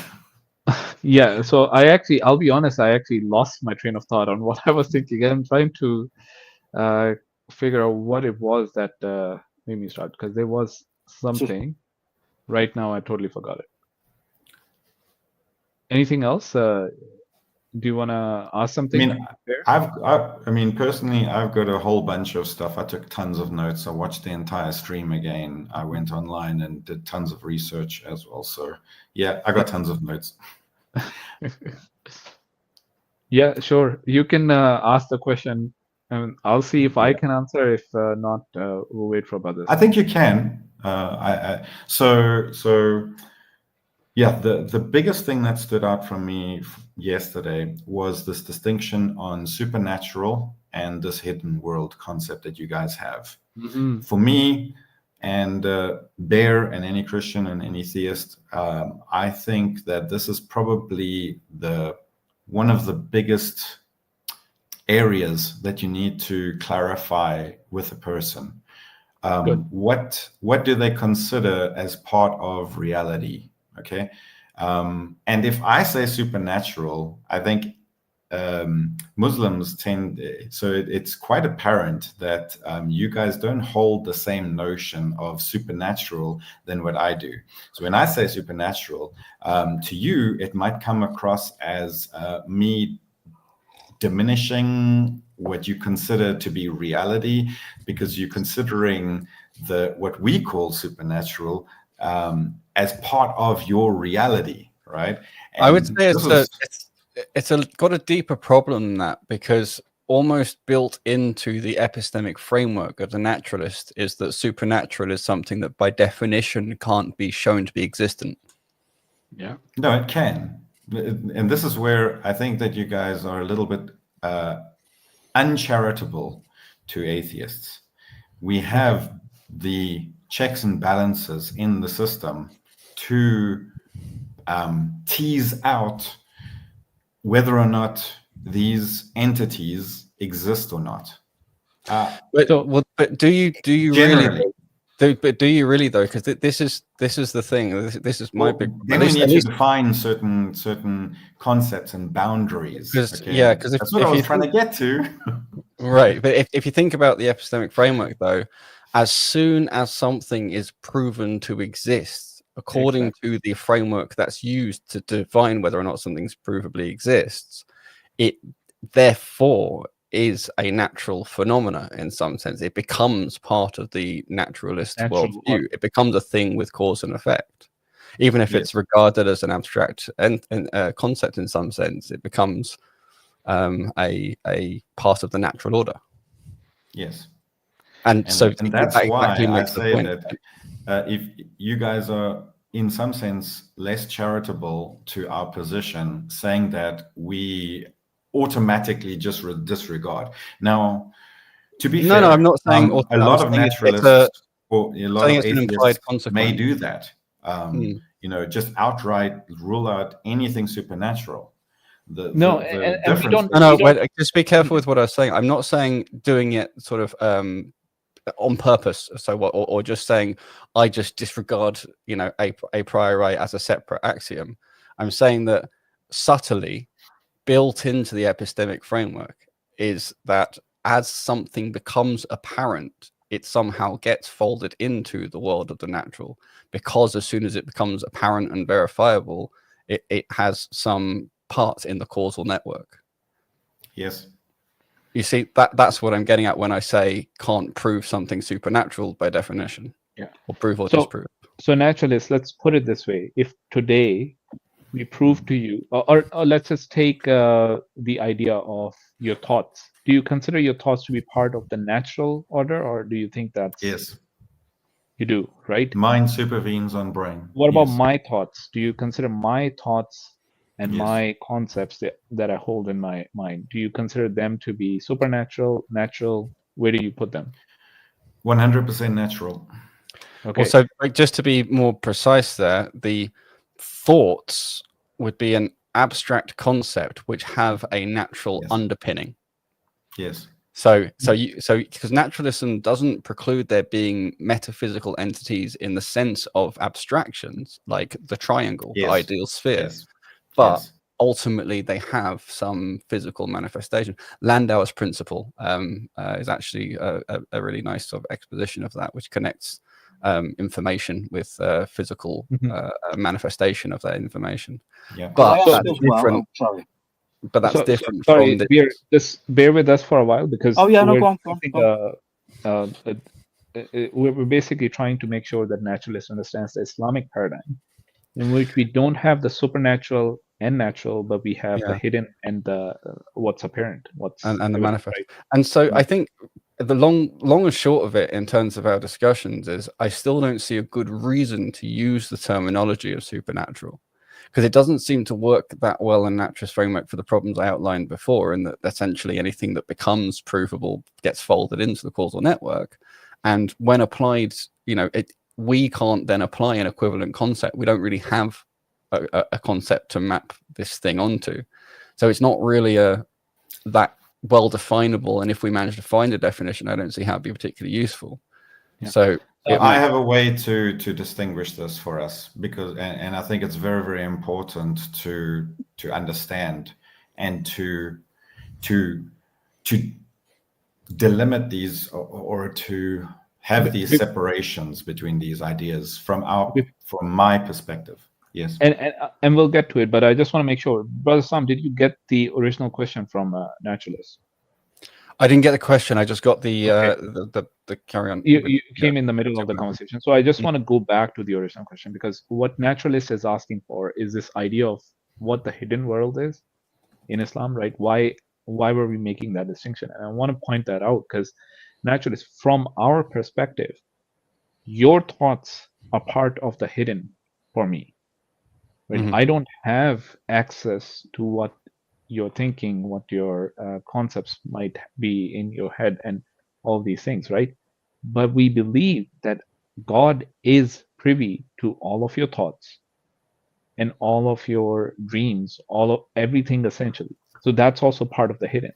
The hidden also includes existences other than humanity, which who we've been told they exist just like we exist, but we cannot see them.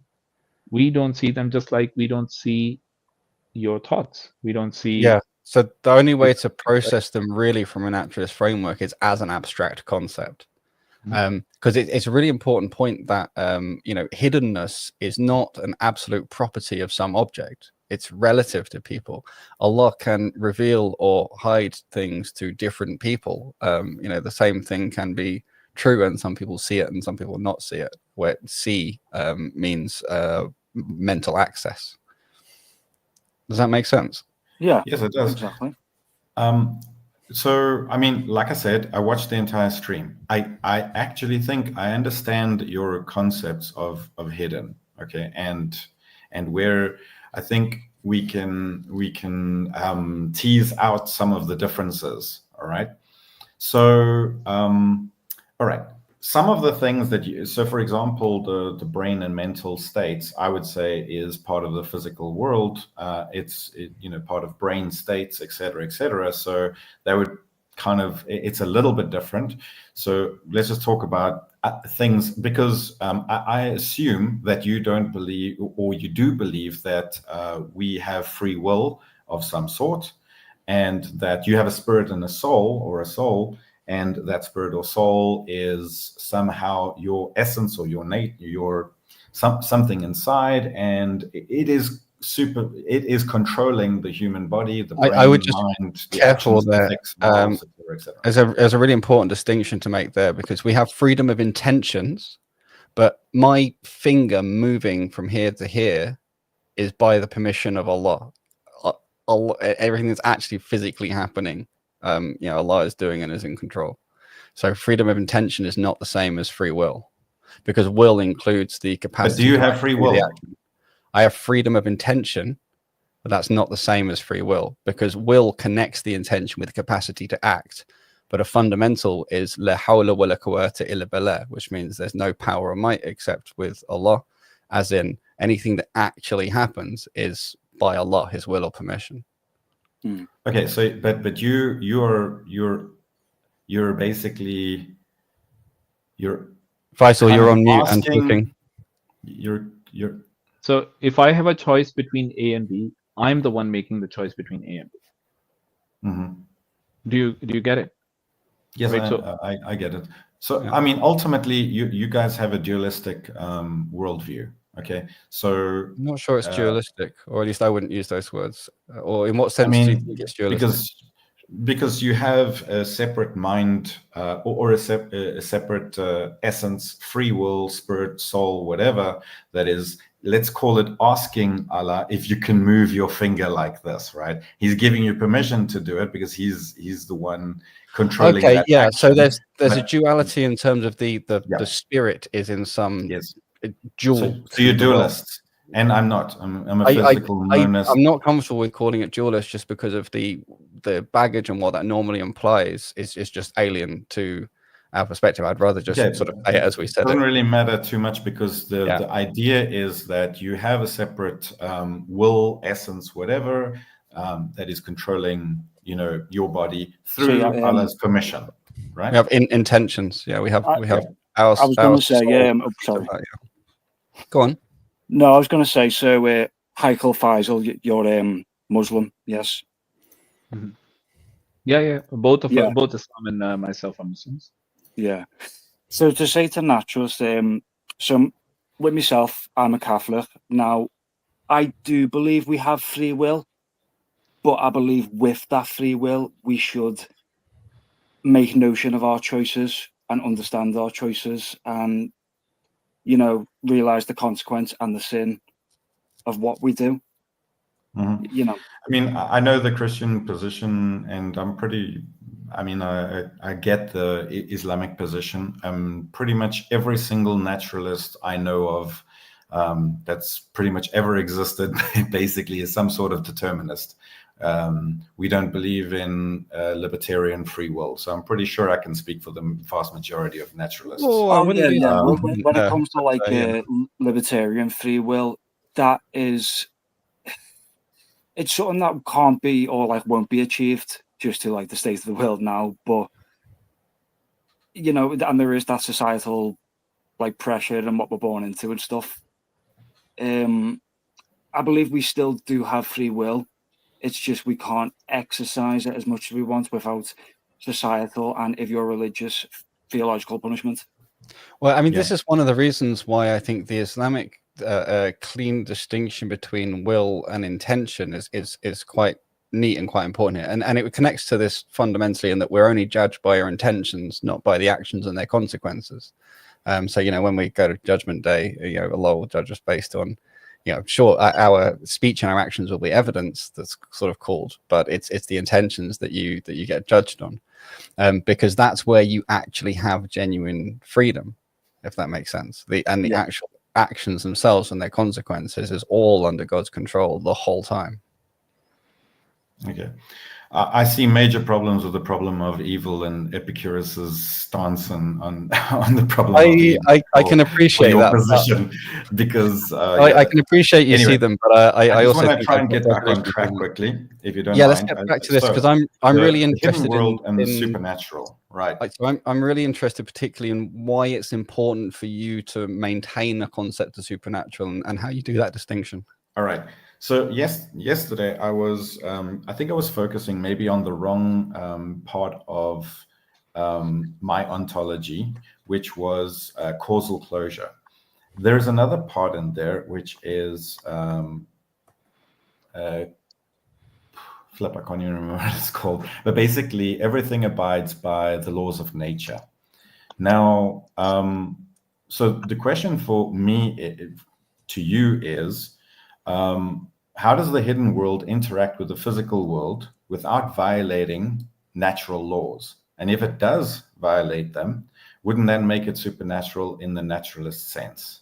No. So this again is so this idea of hidden world and manifest world being some distinct dualism is just not the idea at all. It's and this is what I was trying to say, or what Faisal was trying to point out, by your mind is part of the hidden world with respect to him, but it's not hidden to you. It's not a dual separate reality. You know your thoughts, but I'm not aware of your thoughts, right? Those are hidden from me. But from Allah's point of view, He's aware of your thoughts, my thoughts, and everyone else's thoughts. Right? So there is nothing hidden from Him. There's nothing hidden from Him. Yeah. Hidden from you, me, individually. And what's hidden from you? So what is in the hidden world, if you use that paradigm, is relative to the observer. To each observer, some things are evident and some things are hidden. And actually, there is a very interesting anecdote in chapter 18 of the Quran. It's a story of, it's one of the stories of Musa al-Islam, or Moses, peace be upon him, which is not in the Bible, right? Interestingly, and Bear, it will be interesting for you too as well to read about it, where he meets this individual who had been given special knowledge from God. And there's all of these key events that happen. And when they go through it, right, Moses is tested with each one of those events. But the culmination of what each one of those events were for, right, that's been explained at the end. It's an interesting story to sort of understand why and where this basically this guy had specific insights that were not given to someone else. I mean, even what is going to happen in the future is part of the unseen. right? Even a leaf that's going to fall from a tree tomorrow is part of the unseen until it happens. Like in the book of Job, where do you know when he reaches out to God, and God comes forth to him, and God shows him 3 magnificent sights, and takes it back and goes, you know, there are things beyond your comprehension that is I cannot explain to you, but surely if you see through me, you'll know what my intent is. And he goes, oh yeah, you're right, you know. Oh, I guess that, yeah, so that in the Islamic view would connect to if there's anything that is fundamentally beyond a human comprehension. So let's say something which moves in degrees of freedom that are not accessible to our senses whatsoever, that you know, so that it would always remain hidden to us, then yeah, those things could also exist, but we wouldn't have evidence for those. So. Yeah, there's this. I don't know if Book of Job was in. Oh, sorry. So sorry. So because we're talking about a few different concepts here, right? And I just want to make sure that we're not end up confusing too much here, and maybe just bear with us for a while, because this idea of God's knowledge is beyond just this reality. And for us, the reality includes both the hidden and the manifest reality, right? So what you see and what you're able to interact with normally, in the normal sense, would be the manifest, right? But there are times when the hidden reality, you're interacting with it.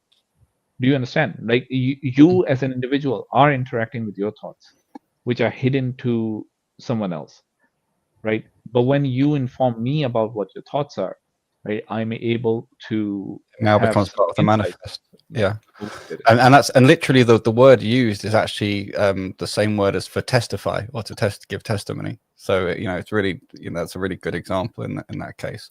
And another sort of physics example would be you know, the quantum fluctuations and stuff like that was part of the unseen for a long period of time until Allah chose to reveal some of it to us, and then part of it becomes part of the scene. Okay, so I think I'd like to just tease out these things a little bit separately. Let's just put aside any kind of like what I would call natural phenomena, quantum field theory, virtual particles, or anything like that. Anything that we've understood now, you mean? Yes, let's just put those aside for a second, and also mind-body duality, anything with a brain or mind. Okay. Like you're saying, I can't see your thoughts and things like that, right? That thoughts are part of the hidden world. Let's put all of those things aside. I want to focus on the agents, and that is demons, jinn, shaitan, and any kind of supernatural entity other than God. Okay? So any kind of supernatural entity that you guys have, that you believe interacts in this world, from Satan, jinn, demons. Just to be clear, are you specifically talking about the agency aspect of them, or are you also talking about the bodies they're made of? Because the bodies are made of fire and light. Okay, both. Okay, so my question is, how do those interact with the world? Do they suspend or violate any natural laws that we currently have studied in science? No, their bodies, if you want to call it that, is made of light and the flame from a smoke. So photons. No, careful, because photons is you be careful. Careful, because photons is a projection from a particular mathematical structure. You really don't want to go down there. The concept of light is nur, and it's a European exceptionalism in many ways to say that is the definition of light, is this framework. Because any natural phenomena that we study in science, so do they violate, suspend, or interact with any natural laws that we have? So the only sense in which you would detect some kind of violation, because their bodies are physical, All right, and So so the physical, they're occupying space and time and in the quantum field. careful, Okay. occupying space and time. I want to be very specific. No, but Space and time in the observable universe right now, in our reality, in this quantum no, field. I think it's what you're doing is trying to You're impose trying to a box viewpoint us that into makes it something. impossible Yes, for us. exactly. No, hang on, no, because you're trying to impose a viewpoint that makes it impossible for us to express what we believe. Yeah, and so it's No, not. Hear us out. no. Why don't you? Why don't What you do I this? am saying is my category, the naturalist category, for anything that falls under the supernatural, we would say violates or suspends the natural laws that we currently Right, have. and right. So in that case, the only element of them we could point at that would give that appearance is their agency. Actually, there's a few things. There's a few things. Let's take it. I think that's quite an important point. The agency is the thing you're pointing at. There. Yeah, but there's nothing else. Forget the agency, okay? You because you are going to claim a dualistic point of view that that agency would be outside of basically like our universe, okay? Because you already have a dualistic point of view of the mind, okay? So that's why I wanted to put the mind aside for a second and focus on these entities that you believe have interaction in this world. So do they suspend or violate or interact with the physical world as we know it? Okay, can I just respond to this? Because the question you're asking us is flawed in our paradigm, right? That's why it's not flawed in mine. I know it's not, but you need to understand that it's when you ask us that question, it's not as simple as yes, it is, because for us, the way we look at it is jinns and angels. Those are the only two that we're going to talk about because those are the ones that are mentioned in the Quran, right? They're able to do certain things which human beings like you and me will probably find that impossible to do, right? For example, Angel Jibreel, he would be able to he used to travel the whole 7 heavens in what to you and me is an instant in time, right? Mm-hmm. So he would be able to operate on a completely different level. You would say that scientifically. Yeah, and that's one of the reasons you can't say made of photons, for example. It's nur, exactly. It's specifically.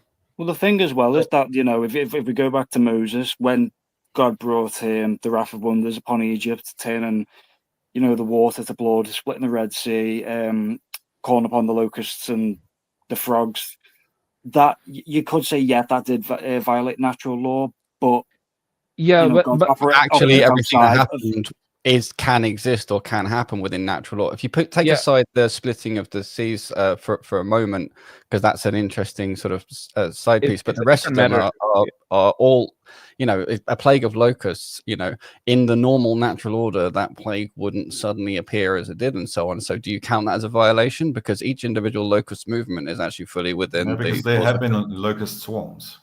I mean, I would just... the idea, but that's sidestepping the point, because the idea is this was obviously an exceptional thing. Like by definition, that this wasn't an exceptional thing, and so do you call that as violating the natural order because it's an exceptional thing, even though every little element of it was subject to the laws of physics? No, we know that locusts swarm. Okay, I'm just missing the point. Okay, here's the situation. Here's the situation, naturalist, right?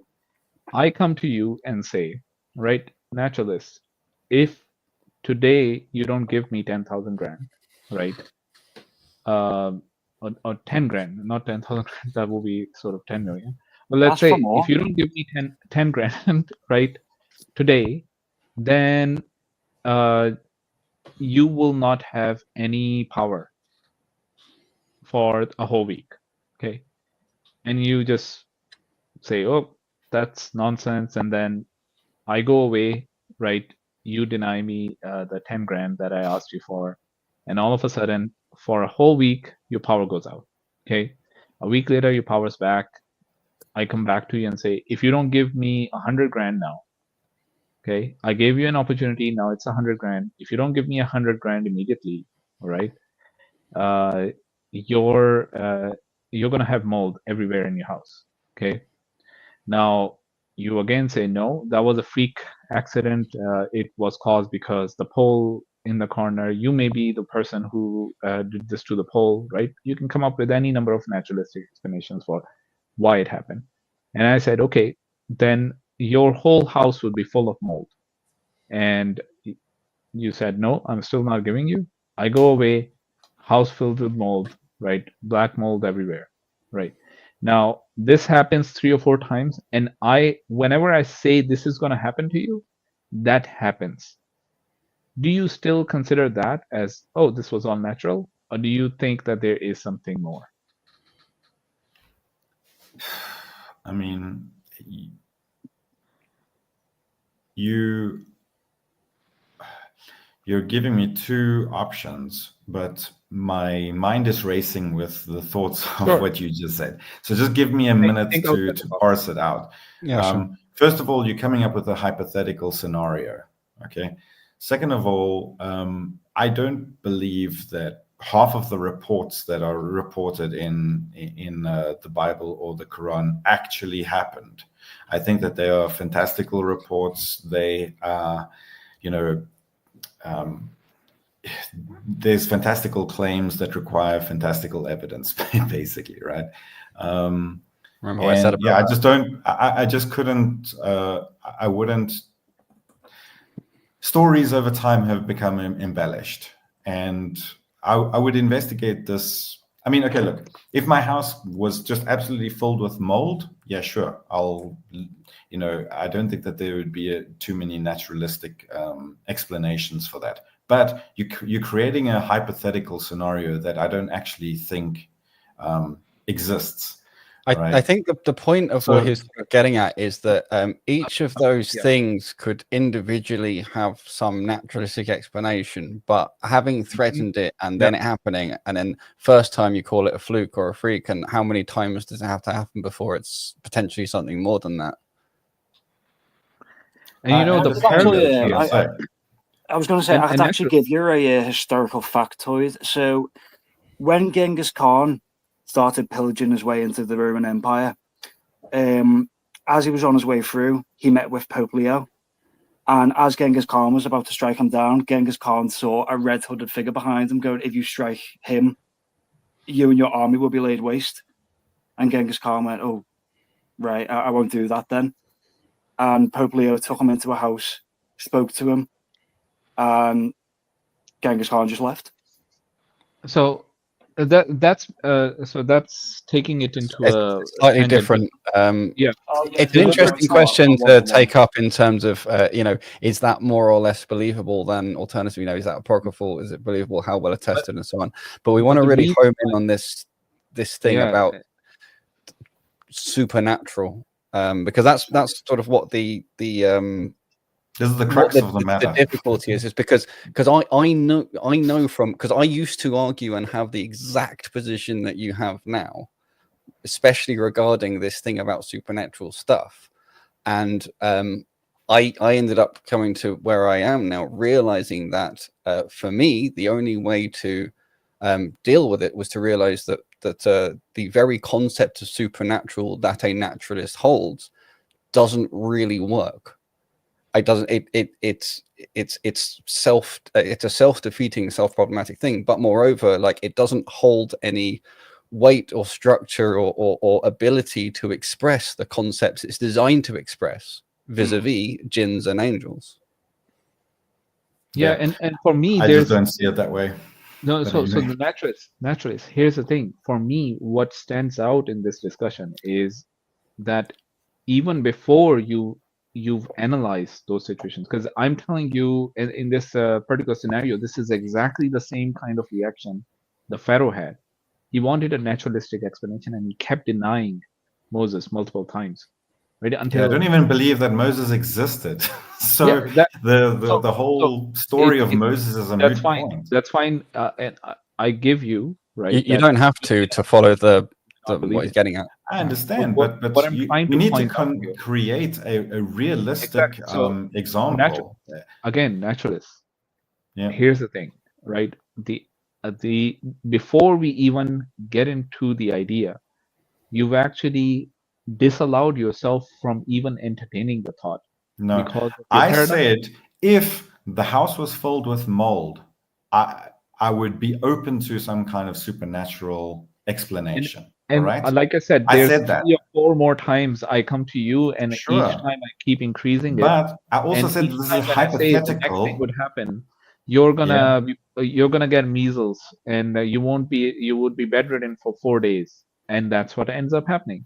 And the next time I come and I ask you for 10 million, and I say, okay, you're gonna end up having a bad fall, and you're gonna break your leg, right leg. I even specify right leg, and you won't be able to get back up for 6 months, and that's what happens, right? Okay. And then But I come back. again, I'm saying you're creating fantastical situations that are hypotheticals, and then I will say, okay, yeah, this is happening too often But that is nature exactly to the account point. for this. That is exactly Every the single miracle. one of the stories that we have in miracles, there is actually a more parsimonious, naturalistic explanation than the supernatural. And okay, Careful. I'm saying supernatural. Careful. From my No, I mean, perspective. careful that because you just made an extremely strong claim there, but because every single supposed miracle has a more naturalistic explanation. Now, a lot of those. Everyone I have looked at, every single one. I didn't hear you say I've looked at. I thought you said every Okay. single one. Okay. But Either way, remember the fallacy that I used to commit, which I had to correct when I realized someone was putting forward a cumulative argument. Yes, I remember the word for it. I couldn't get yesterday. Is if you tackle each one individually, then you can say, well, there's a naturalistic explanation for this and for this and for this. But each one's being tackled individually. That actually, if you were to take all of those together, then them all being the explanations actually becomes increasingly absurd in at least the cases I looked at. And the example I gave, the example I gave was, in fact, it's in the slides for later we get to them, is that it started off being like, well, this is all silly stories. It makes a lot more sense for such and such to be the case. And then by the time I looked through the various evidence and things for the stuff that happened during Muhammad's ministry, it became more reasonable for him to be practically, but not actually, superhuman in terms of insight, foresight, intelligence, political power, linguistic capability, and so on. Sure. So you've got to be careful, because if you tackle each one separately and go, okay, defeated, and then move into the next one, it doesn't help you to see the picture. But I'm not sure any of this really helps us with this, the crux of naturalist sort of, from my perspective, issue that is preventing him from being able to see our worldview is this concept of supernatural. Hang on. I said from my perspective. I understand your worldview from my perspective very well, I think. Hang on. Just make sure we're clear, because you rejected what I said, but I need to clarify it clearly, because from my perspective, it appears that you think you understand our perspective, but you actually don't. Okay, from my perspective, I think I understand your perspective. I just don't agree with it. Right, and I appreciate that too. But if you understood our perspective, then I don't see how the question you tried to lay out about the supernatural world versus the natural world makes sense. I don't see how it makes sense to ask that question. I'm not doing this as an internal critique inside Islam. No, I appreciate that. This is the difference, okay? No, so I'm not doing this from your perspective, all right? If I'm doing it from your perspective, then I will accept your worldview and your paradigms, your ontology, your epistemology, right? I'm trying to explain to you what the difference is between our worldviews and where we come to an impasse on understanding where the other person is coming from.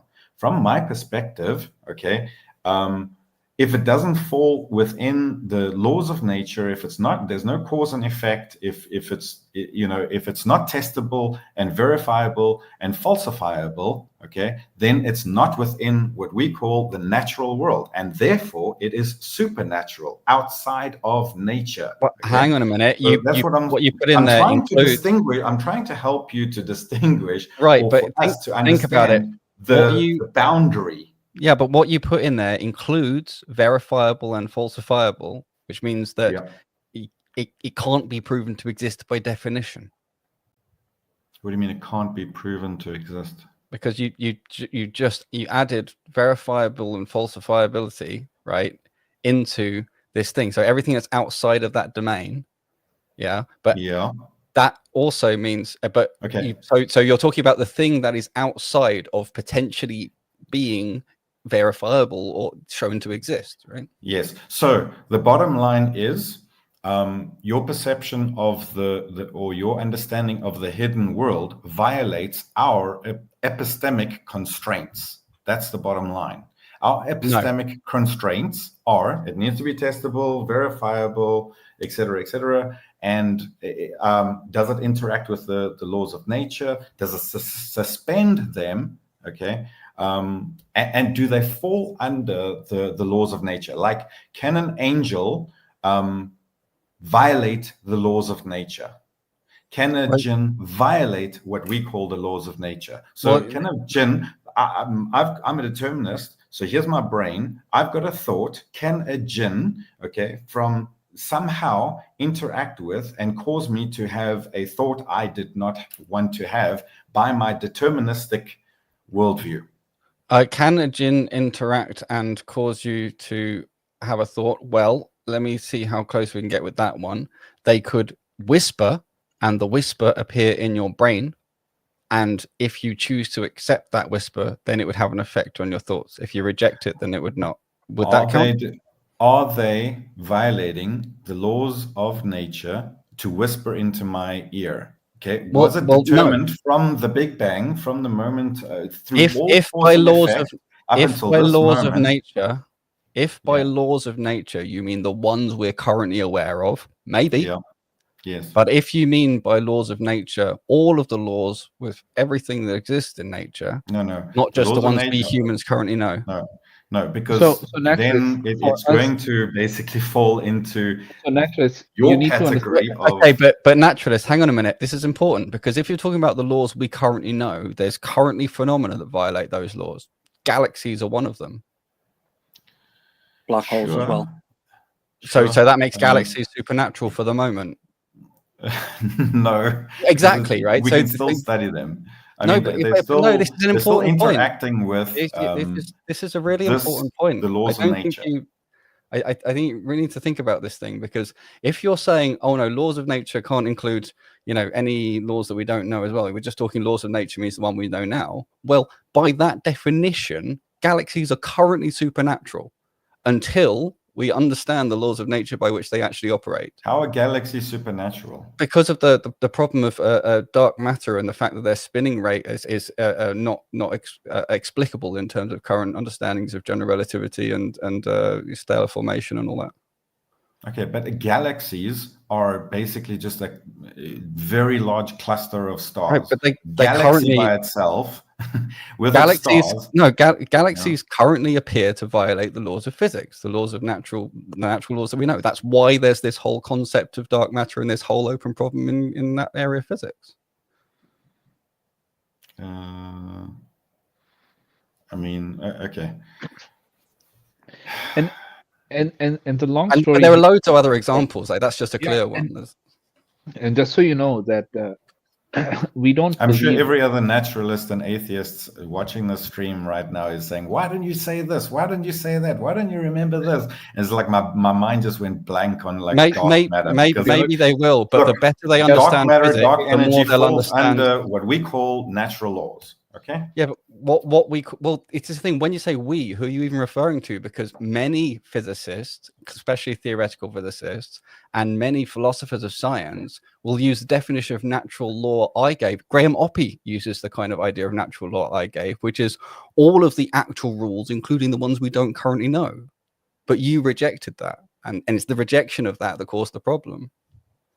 I mean, look, I mean, we can't unify gravity and general relativity, right? Right. Yeah. So I'm not saying that the theory of everything is supernatural. All right, it's still an area of investigation and et cetera, et cetera. Okay.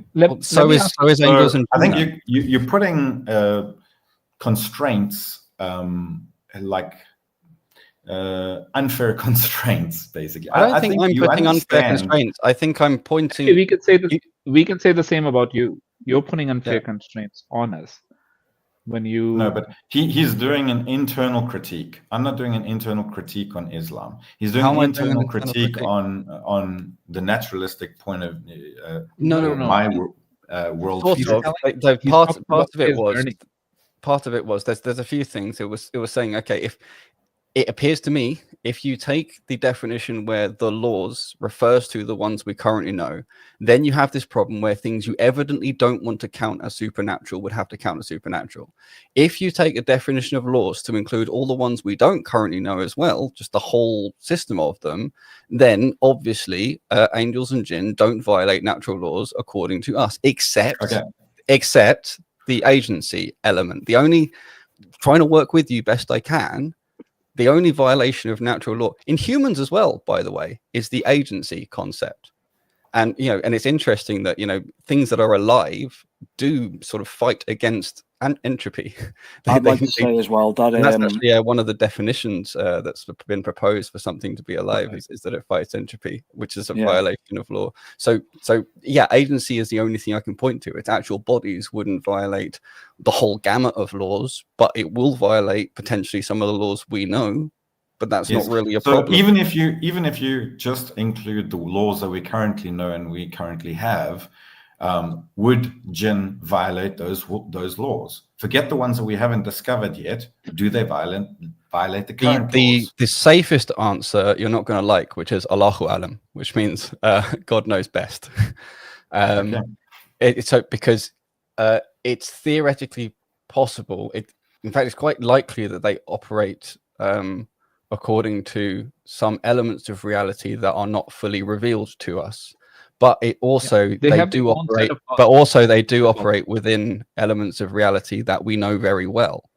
But that doesn't mean that we would sort of see them all the time and find them in a box if we looked at it, or that we could lock them in a box, or that we would know where to find them, or we'd know how to set up an experiment to detect them.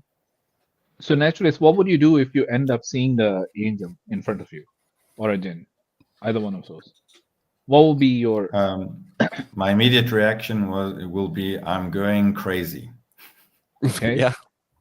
And then, like, how would you find some way to rationalize it? That this is what happened, right? You'll try to figure out some sort of a naturalistic explanation for it. Yeah, I need to seek help. You need to seek help. Or you probably go. It's an interesting one, because what if you see an angel and then you seek help and someone else doesn't see it, right? And then you go, okay, I'm going mad. And you keep seeing this angel, but you're like, I know I must be going mad because this other guy can't see it. But the whole time, it's exactly an example of something that's been revealed to you and not others. So if your reality is only verified by checking with other people, there is always this issue. Well, yes. Pretty much my reality is cross-referenced with other people. Yeah, like I had a bit of a religious vision, and I'm still fine. So this is one of the reasons why when we talk about the first revelation, right? The Prophet, peace be upon him, and his reaction was so human. His reaction to seeing an angel was the most human reaction that you can think of, because he was too concerned about him having lost it. He basically came back and he asked for just sort of protection from whatever was happening to him, because he was too shaken by the whole experience. Right? That's why the angels say, "Be not afraid." Mm-hmm. Yeah. So yeah, maybe we can. That's an interesting topic. We can talk about is that first vision, because something that I wanted to ask from you guys was this concept of the chain of authenticity. Okay, just quickly before we go there, I think it's a good example of, you know, an interaction with the physical world, but because we can't summon or know where to go search and look for the angels or get them to interact with us, we couldn't do it in a scientific context. But that doesn't preclude the idea that they interact with our natural world. Sure. Okay. I still think that there's a natural explanation though, but anyway. Okay, so Al-Bukhari 4953 is actually the Hadith where this is explained. So that's 4953. And yeah, so in there, this Hadith is attributed to Aisha, right? Mm-hmm. Okay, I mean, I'm kind of telling you because I did a ton of research on this.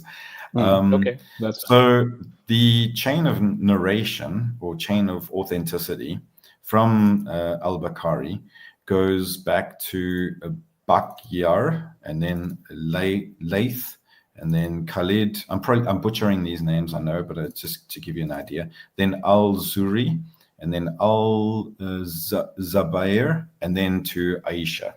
Okay, so it's it's that one. So basically, this thing. So the Prophet's wife died in 678. Then she had this person staying like a nephew or something, Zabair. He committed this hadith to memory. Then Zuri was the first one to actually write it down. So from Aisha, and she died in 678. So that's 45 something years after the Prophet died. And then that should be about it. For the first two is committed by memory. That's to 713 CE. Then 742, which is literally over 100 years later, 100 years is the first time it actually gets written down. Okay. Yeah. Then you've got 1, 2, 3, 4, 5 other people in the chain of narration. Okay. And then, so in only 870 CE, which is more than 200, I think it's like 250 odd years, 240 odd years after the Prophet, you have Bukhari compiling this. So, I mean, this is just like, honestly, it's it's like incredible to me. Like, what I mean is like, it's incredible. I agree. It's incredible in not a great sense, because for us it's incredible because the first two you have just committing to memory. The third one, which is over 100 years later, is the first time it's written down. Then you have and then 250 years later it lands up in Bukhari. And here's the thing: we have to take Bukhari's word. And okay, let's say he's 100% honest and truthful, that there is absolutely no changes to this from Aisha's death 200 and almost 50 years previously, that there was absolutely no distortion, no embellishment, no change whatsoever in this account. Okay. 250 years, and 7 people in this chain, excluding the Prophet. Did you look up the same hadith collected by Imam Muslim and check the different chain that he had for it? No, I just checked. So Bukhari. But I know that there are. There's a little bit. So I'm not an expert in hadith science by a long stretch, but in this one, and I just looked it up. Imam Muslim records the chain from Yahya bin Yahya, Malik ibn Shihab, Urwa ibn Zayd from Aisha. So there's the thing is with hadith, right? There's different gradings, and the grading is according to some scholar. It's not like a universal thing. And so a scholar will typically grade something as sahih when there's independent chains from the original source have survived. So whether it's through memory and repetition and sharing it, or it was written down, being written down isn't actually particularly relevant. It's the chain that's looked at, and generally there's multiple chains in order to be sahih. Now Bukhari only ever wrote down one of the chains, I think the one he considered strongest, but that doesn't mean he only looked at one chain when he was evaluating whether or not something goes as sahih in his book. The hadith sciences are very two more shorter chains. Yes, I understand that. Yep. The thing as well is that was also prevalent with Christianity and Judaism. Well, the oral, there was a lot of changes. It's a bit different though, because in Judaism and Christianity, there wasn't the same technique of preservation that was put into Hadith. Now, bear in mind, like Hadiths aren't at the same level as Quran in terms of the preservation claim. But they're very, very strong. It's remarkably strong. You don't tend to have this level of corroboration for basically anything. That's sort of. Oh yeah. No, that's what I was saying. I was replying more to naturalist in terms of understanding. So whatever you look up or quickly get to know, it's like when you're looking up stuff in physics, and you might not realize there's a lot more to it than it first appears.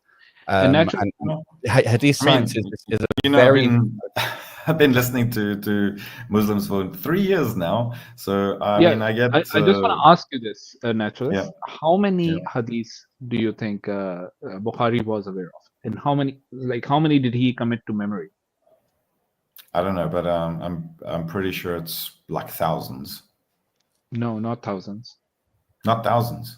Not just thousands. Like it's tens of thousands. At least 500,000. Yeah, at least 500,000 hadith.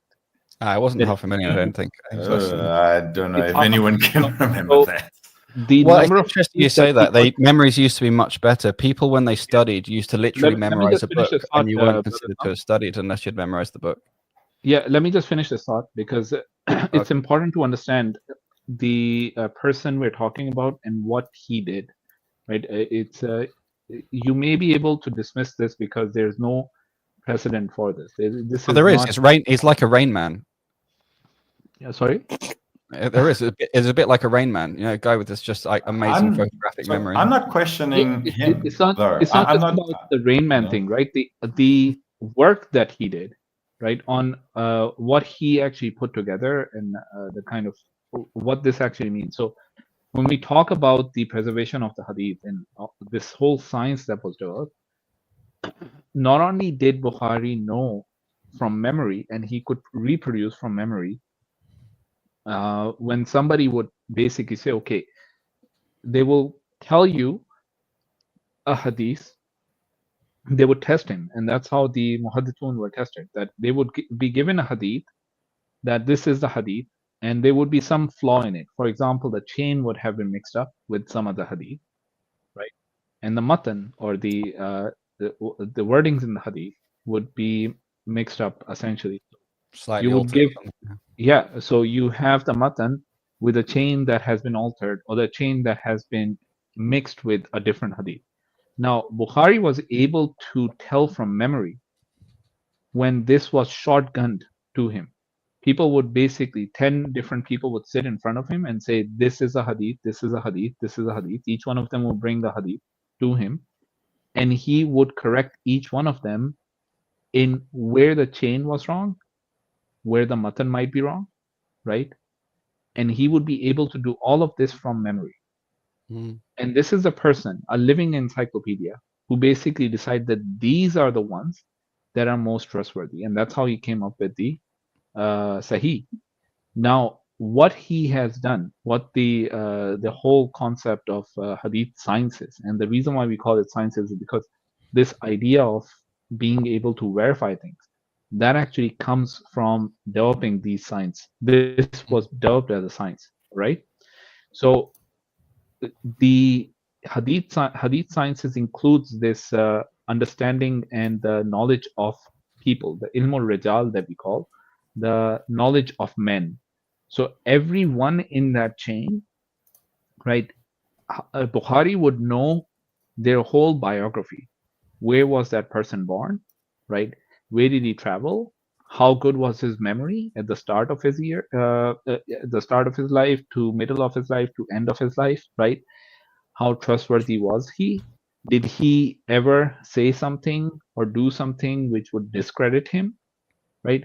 If that person lied once or gave false witness once, he was excluded from the people whose hadith he would accept, right? Yeah, they were really well at taking like a load of the Sassanid concepts, and so this was something unprecedented when this was being done. This is what Bukhari did before he put this forward to us to basically trust, and that's why we trust it. the Because all Sassanids of did it a this bit. work goes into it. Sorry, go I ahead. just looked up as well Bukhari's chain, and I don't see that 100-year break. There's potentially, if you mix up that the date given is the date of death of that chap rather than a date of transmission, it might look like that. But there's continuity in the chain I have, which is the one you said. It was also a case of that the Arab lands were a bit chaotic after the fall of the Sassanid Empire, which then obviously you have the rise of Islam and the unification of the Arab lands. That's Zahari. He was, I think, death 742. Yeah. Okay. So remember that Bukhari, his collection most likely was written around 840 to 850, between Okay. that time. When was his death? Let's see. So still more than 200 years. Look, Yeah, just like I said, definitely- I from what I can understand, he definitely did his homework. Yeah, I mean, mad respect to the guy. Yeah. I wouldn't be able to memorize thousands and thousands of these living hadith and do all remembrance of this. I mean, there must have been a huge amount of work to record all of this And stuff. he traveled throughout the Muslim land. It wasn't like he was just sitting in one place and getting the information from one individual. He was traveling from city to city to city to gain knowledge of hadith that other people didn't have, because the only way he could gather these ahadith, right, make this whole collection of his, was by going to each of the different cities, hearing the hadith from the people there, right, and then grading them according to the criteria that he came up with, and publishing his work. So to come up with a very simplistic dismissal of this is going to be unjustified. All right. Do you understand, Naturalist? Yeah, so I'm not dismissing his work or the amount of work that he did and the incredible amount of effort and everything that he put in. Yeah, my concern would be stuff that was almost out of his control. I think he probably tried to put in as many checks and balances as what he possibly could. But recounting a past more than 200 years ago, when you've got to travel, village to village to find out information about thousands and thousands of hadith that he's memorizing from. In this case, he studied hundreds of different people, and people who have died, and records that he may not have. I think he did the best that he possibly could have done, and I think he had very good intentions. I'm not incredulous about what he did. The rest is the issue for me.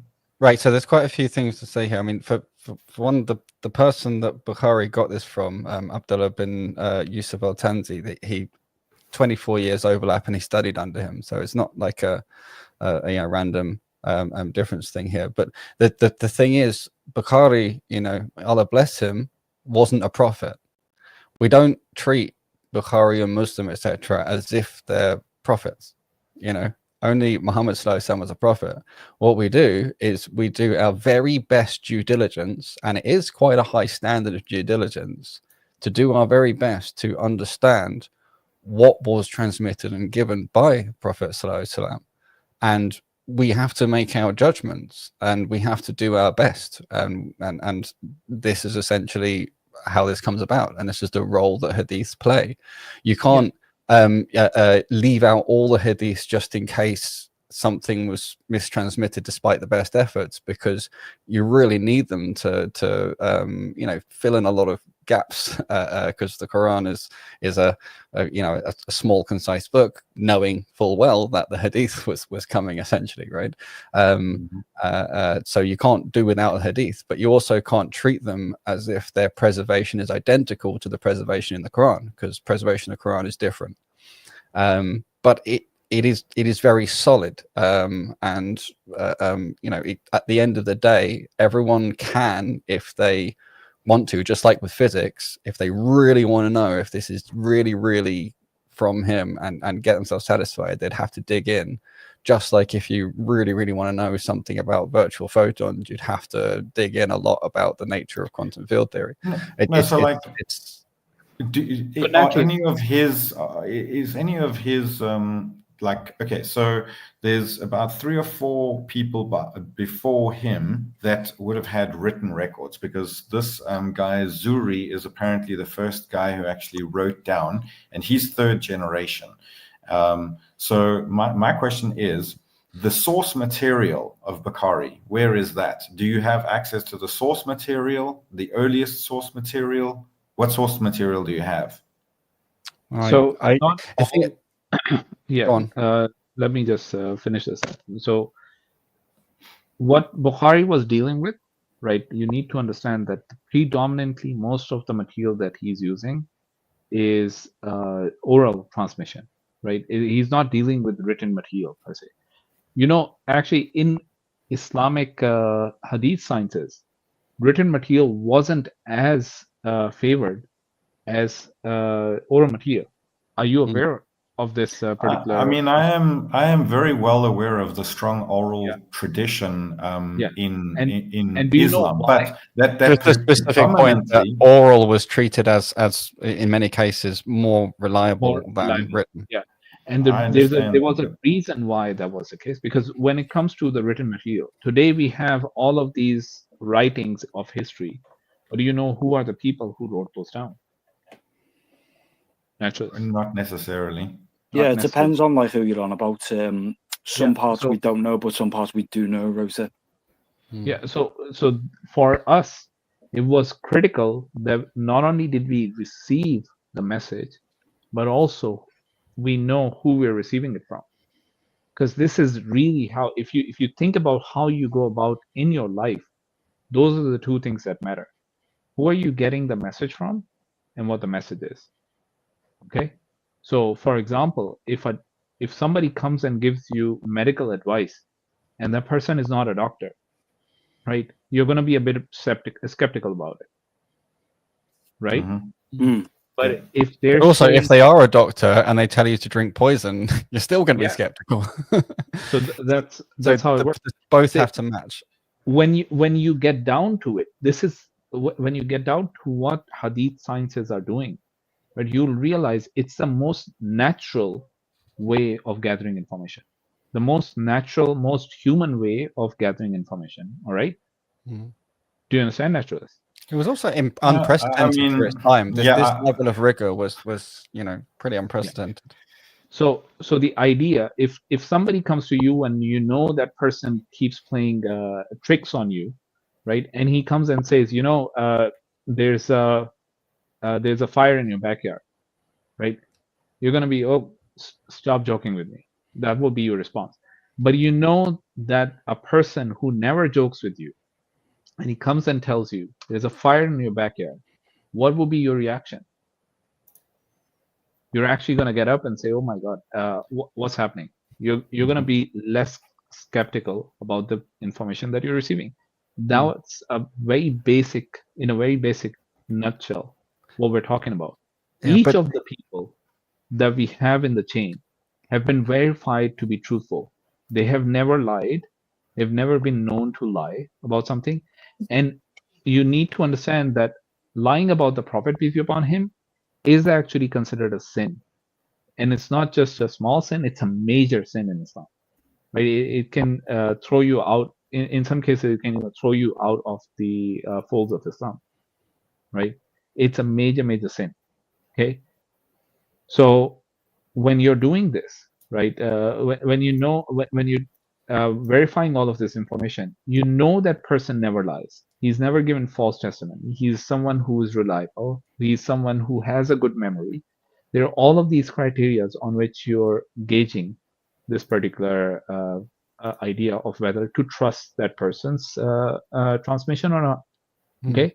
But also I think it's something else that's really important to clarify is, you know, we're simplifying because also we are not experts in this. It's like we're giving you like a popular science version of Hadith sciences, and you know, because it's a really deep science, and at some point in this conversation I kind of feel like to continue we need to bring in an expert on Hadith, and we can find one. Benefits of the Muslim Network, I'm sure we'll be able to find one, and they'll be able to really give you the nuts and bolts of your question regarding this chain. Why is that regarded as sahih? Why is that regarded reliable? And they'll have answers that we don't have, you know, if we can't easily look them up and so on.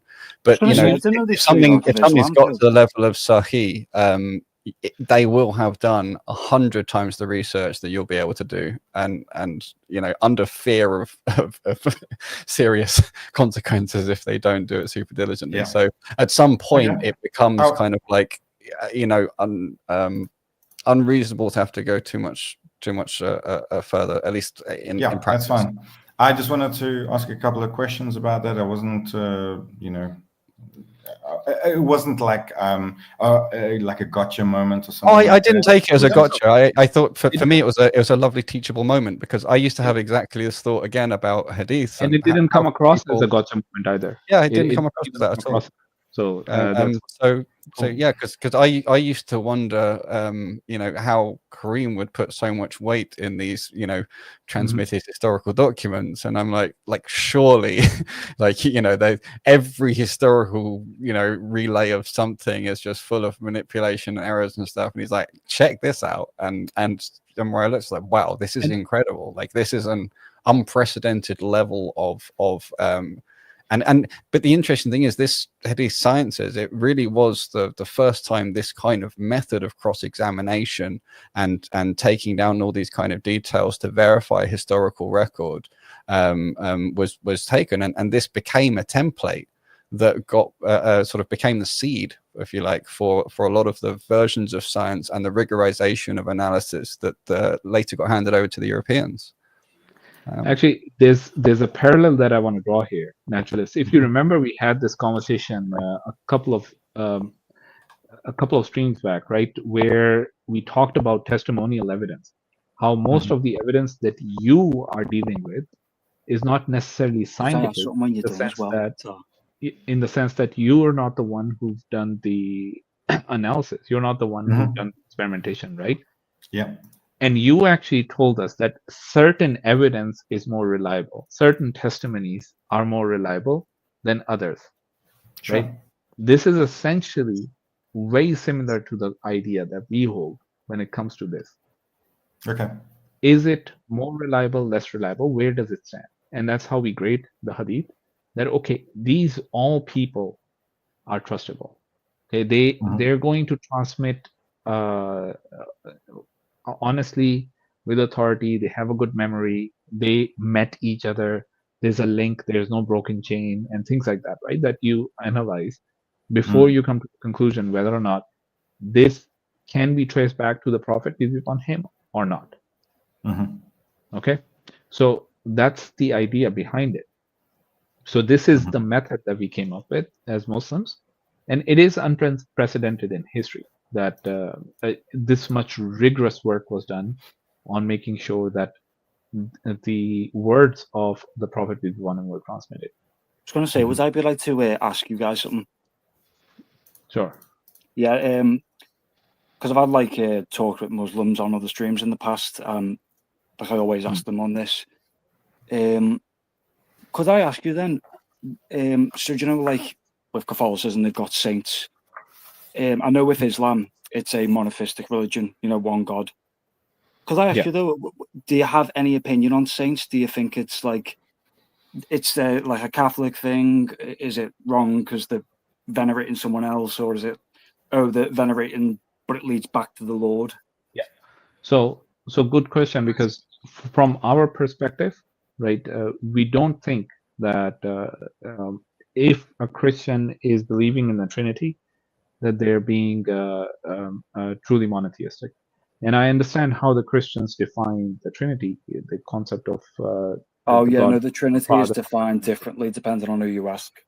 Yes, exactly. And then at the same time, right, as soon as you put someone other than God at equal or even subordinate to him, in how some Trinitarian models are subordinationist, right, it still is for us polytheism, right, where you're worshiping someone other than God himself.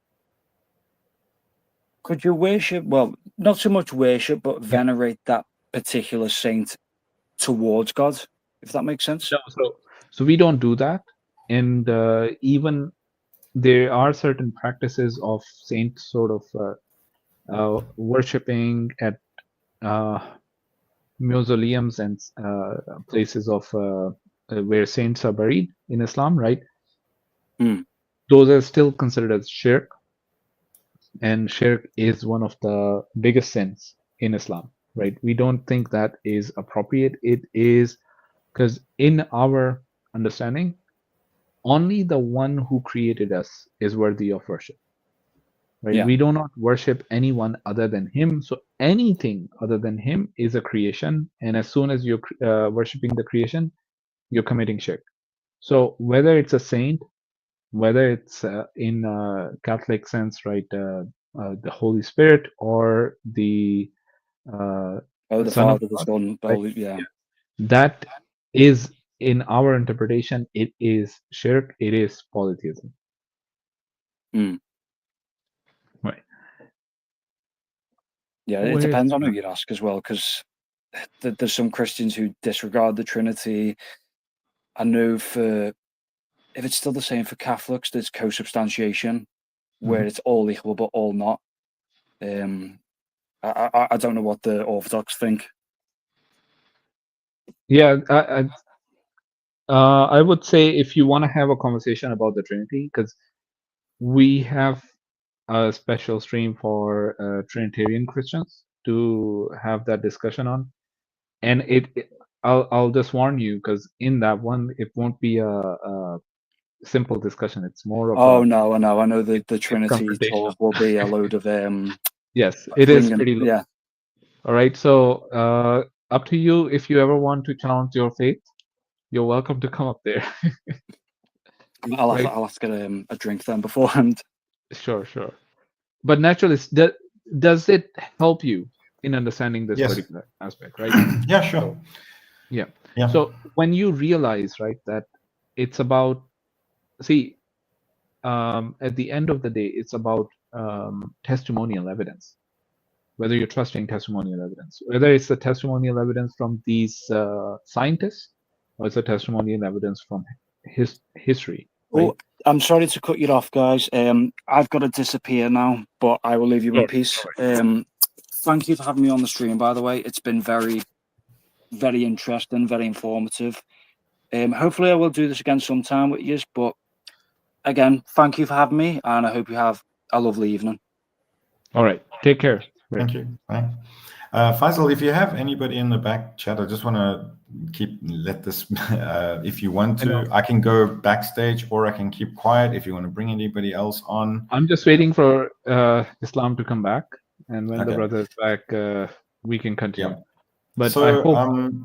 yes, no, I got it. I got a lot out of that. Thanks. And you understand why it makes sense to do that. It's not just like we're basing it on focus and something unsubstantiable, right? Yeah. There is a method to the madness, so to speak, right?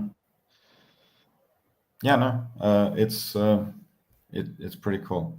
I mean, I get why you value the work that he put in, because it must have been a monumental task. I mean, that's like your, what do they call it? Your corpus, whatever. Anyway, it's like your life's work, right?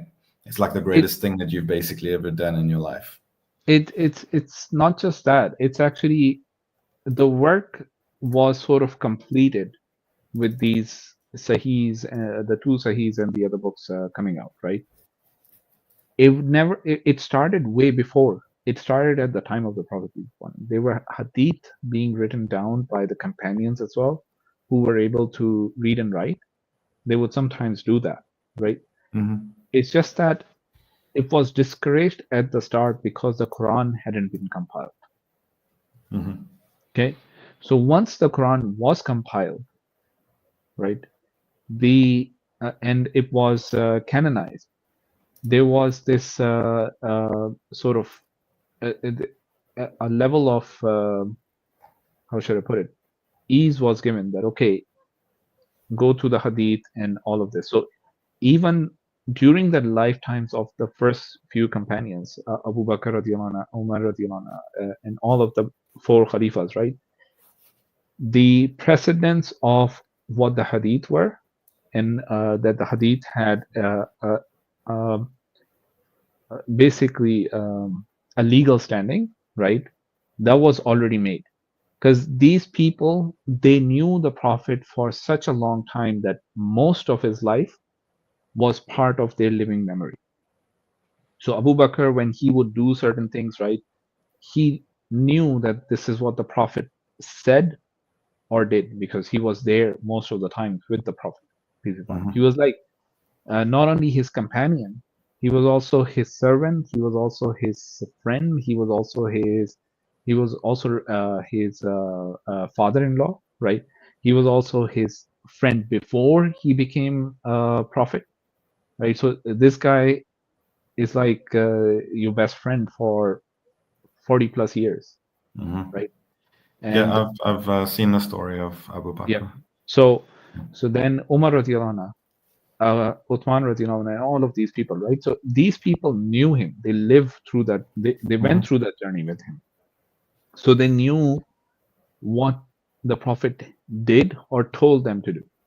Now, it was really afterwards that it became okay. Whenever someone basically needed to determine whether or not this should be done or this shouldn't be done, what did the Prophet peace be upon him do? How do you know that? Because Abu Bakr radiallahu anhu did this, or Umar radiallahu anhu did this, or his wife said this, and things like that. That's how it actually got to it. Because there was no need to write it down initially. So only certain people were writing it down. Then it became more and more important until the generations that were coming after decided that, you know, for the future generations, if we don't do something, this is going to become a monumental task for them, right? And you cannot continue to expect that the people living in Medina are going to be the exact same people who were descendants of the people of Medina, right? Because until a certain day and age, nobody was allowed to like go and just settle in Medina, just like that, right?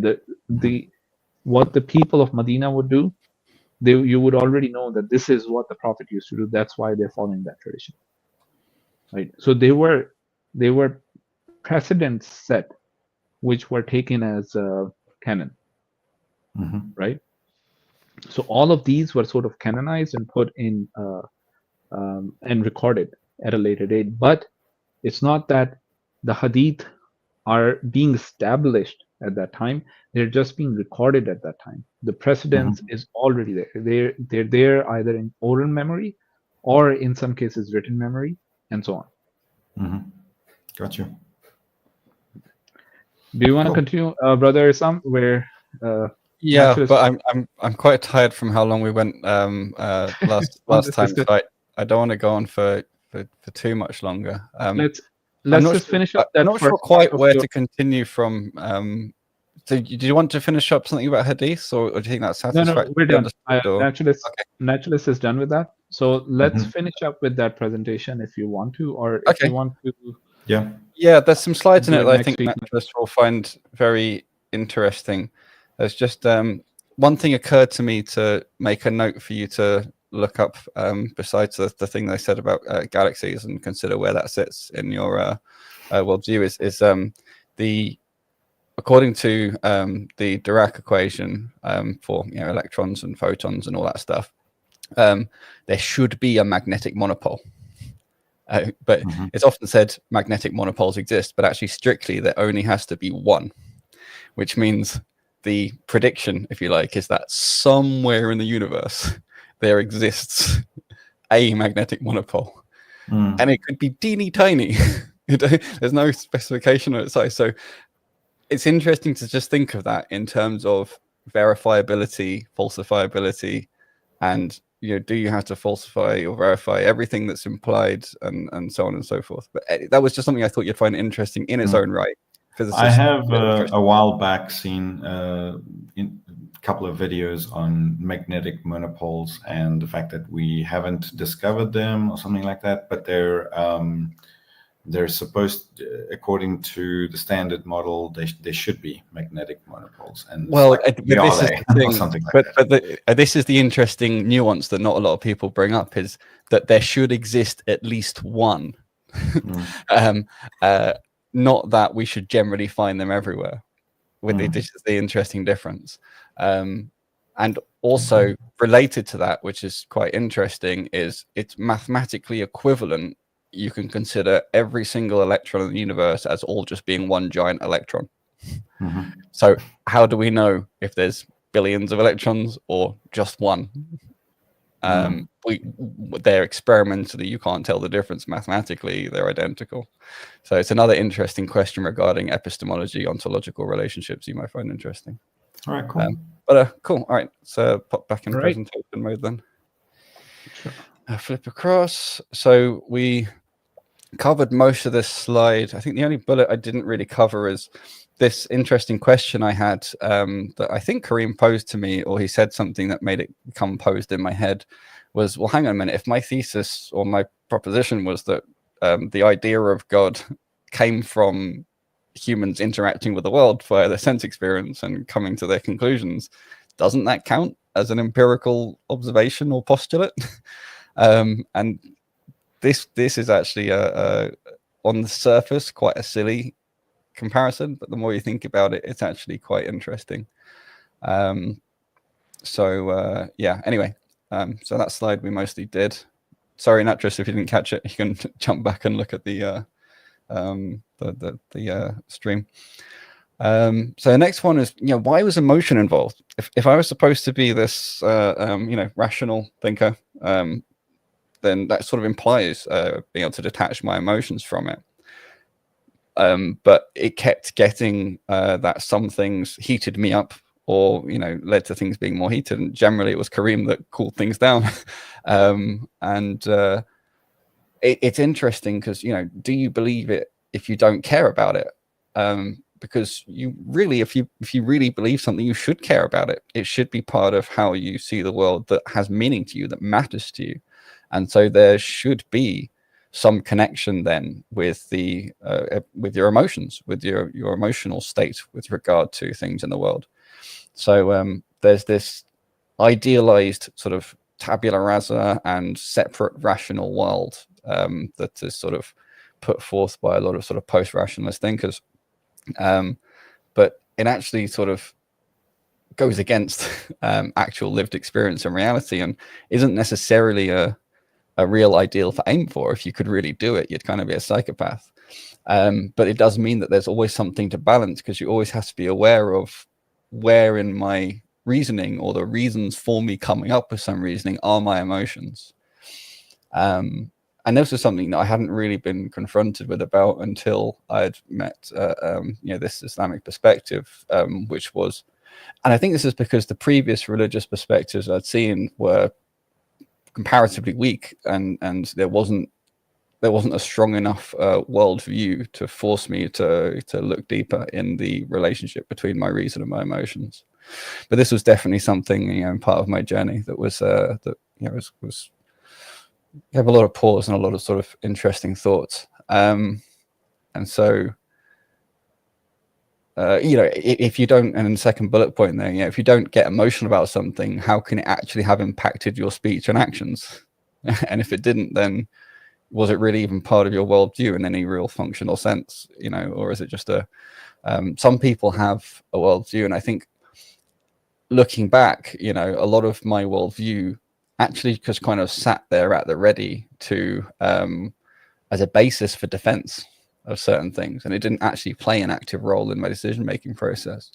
And it was this sort of thinking about how well integrated my heart and mind was, gave me a lot of pause for thought about my worldview, because for me it was quite natural, pun intended, that atheism implied a combination of naturalism and humanism. But I sort of would inhabit the world of humanist thinking when I was thinking about morality or ethics or any of that sort of archaeological stuff, and I'd inhabit the world of naturalism when I was talking about the other stuff. And I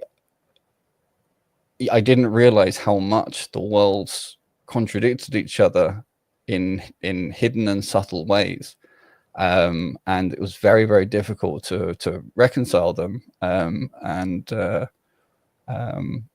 have an actual holistic view. Like, I had the impression or the feeling that it's holistic, because at each part in my thinking path I was still one connected person. But if Kareem kept reflecting back to me the various apparent contradictions that I had just never noticed before, that was very interesting. So yeah, and then there's raises the question then, to what degree were my emotions, since my emotions were evidently there and related, and actually it's right that they're related in some sense, then how could I know whether or not they were impacting my reasoning? How could I disentangle when I was projecting from when I was reflecting? And incidentally, this question of the supernatural and believing in supernatural things was one of those stumbling blocks for me, where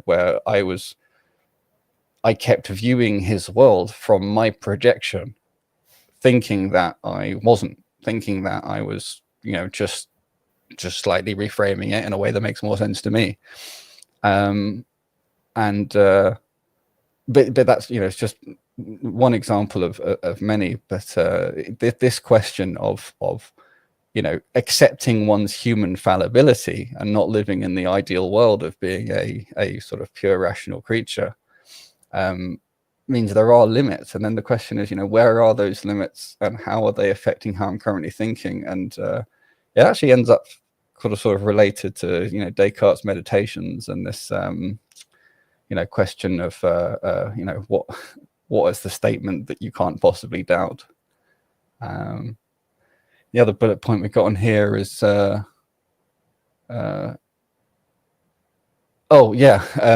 is debate even reasonable? This is an interesting point, because initially I sort of went at him thinking, well, I'm basically going to crack this shell and then he'll be cured of his religion. And so it was very much sort of like a debate kind of approach. I was very I wouldn't say too aggressive. I mean, many people I was, but not with Kareem. I had a lot of time for him and a lot of sort of respect for him, because he was clearly not just like a, dogmatic evangelist of some sort. But it became apparent that whenever we slipped into debate, it didn't help anything. It didn't uncover anything new, any connections or anything like that. It didn't persuade him or persuade me. I mean, it didn't really do anything except generate some feelings of hurt, for want of a better word, that then had to be forgiven or passed over. Because really, I was, the way I was raised was debate was an important part to knowledge. It was an important part to being able to challenge each other. And when you eventually got your view knocked over, that was like when you learned something, or they got their view knocked over, then they'd learned something. And underlying it was a lot of sort of coercion, other kind of toxic behaviors that sort of difficult to avoid in the debate scenario. And in every case, there's a better alternative to debate. And generally, it was clarifying questions became the way to avoid injecting prejudice and the way to avoid not being able to see when my problem with what he was saying was partly because I still had my own meaning attached to words, rather than it being a level playing field where I was fairly comparing his view with my view. It's quite difficult sometimes to accept that, you know, your own worldview is much more real in your own head, and someone else's worldview is a foreigner. It's an import into your head, and so it's never really a fair landscape. So I moved away a lot from debating. I don't like you know, engaging in hot-headed debates or things like that. I don't like the thing where you try to corner someone and things like that. Sometimes it's almost indistinguishable, except by intention, because sometimes you end up saying, well, hang on a minute, do you mean this or some third option? And someone ends up being effectively cornered, but you're not sort of doing with that intention, and you're not doing it saying, ha, gotcha, like for sure, or anything like that. So anyway, in terms of the emotion stuff, that was part of my growth journey. So there we go. That was the last slide before the next, which is the my journey to Islam. So the can you go back to the last slide you were on? which one? Yeah, just This one. yeah. So one really interesting thing here for me is a number of times how important it is to look past this aspect of where your ideas are coming from, because really, if you don't understand the opposite point of view, you've basically strawmanned their point of view, and you've not necessarily answered their question. And I it can go both ways. I'm not saying that only one party would be doing that, but and it's important to understand it for a meaningful discussion to happen. At times, I've had conversation with some atheists who have come across as they're even unwilling to give in to the idea that somebody can have a different point of view from them. It's fine to disagree, but at the same time, it's not appropriate when that happens, that you basically just dismiss a whole individual's lived experience just because it's not the same. Yeah, I mean, it's obviously not unique to atheists. I mean, lots of people, you know, from all sorts of different positions do the same thing. And, Exactly. and I personally think it is rooted in a kind of narcissism that you see in some people, where essentially their view is right. And even if it's got some fuzzy edges or whatever, like, you know, theirs is the ground standard, and everything must be compared to that, and that's the only way conversation can happen. And it's basically an extreme form of something that is natural, which is, you know, naturally, I'm not saying that in a naturalist sense. I mean, like, you know, naturally your view is going to be the clearest one to you, and all other views are going to be related to it. But if you have awareness of your own fallibility, then you have to have some way of dealing with that fact and sort of somehow adjusting for the fact that the other person's view is always going to appear weaker because it's not as clarified as your own is to yourself. Yeah, that's interesting. The other thing here that I found really that we probably need to talk a bit about is how, when you're so for a Muslim, pretty much, right? For us, everything goes back to this concept of that what it is it that our creator wants us to do, right? So that's the only question that needs to be asked, and as soon as that is answered, you know where to go from, right? For someone who says they're an atheist, they don't have all the answers. You have to, if it's a question of morality, right, you're probably an atheist plus a humanist, right? Now, you will have to basically change or think differently from what you would be thinking as an atheist. Because I'm not sure if it's the perfect example, but really it's sort of the idea of how you are identifying yourself as at least has changed, right? I am coming to this conclusion not as an atheist, but as a humanist now, that this is how to best respond to a given moral situation, right? And at times, and I think this is what you're talking about, if you think purely as an atheist, you'd actually arrive at a very different conclusion, because just as an atheist, you have no answer for it, or you have an answer that contradicts the position that you hold because of your human. Sometimes the answer doesn't seem to contradict, or may not contradict, but and then it becomes a question of what the grounding of that answer is. And I think I have a sort of unique position in this because of my autism. Like, you know, the right thing to do was always dictated by the neurotypical masses. Like, I wasn't allowed to have my own independent right thing to do. I simply was not allowed to have a judgment on that. You know, technically, sort of de jure, of course, everyone can have their view, but in reality, you can't as a significantly diverse person. So it became sort of evident to me, self-evident almost, that morality, if defined at all, was defined by the masses and what they generally agreed, and that was part of social cohesion, and that really was the root of morality. Now, that evidently involves a whole load of analytical contradictions. You know, why is that right in that situation and not that situation? And people have their differences, and ultimately stuff gets codified in law, but law is not morality, and that's just doing your best. Like, what better could you do? And yeah, you can't do better than that unless God exists and dictated the actual correct morality for human beings. Yeah.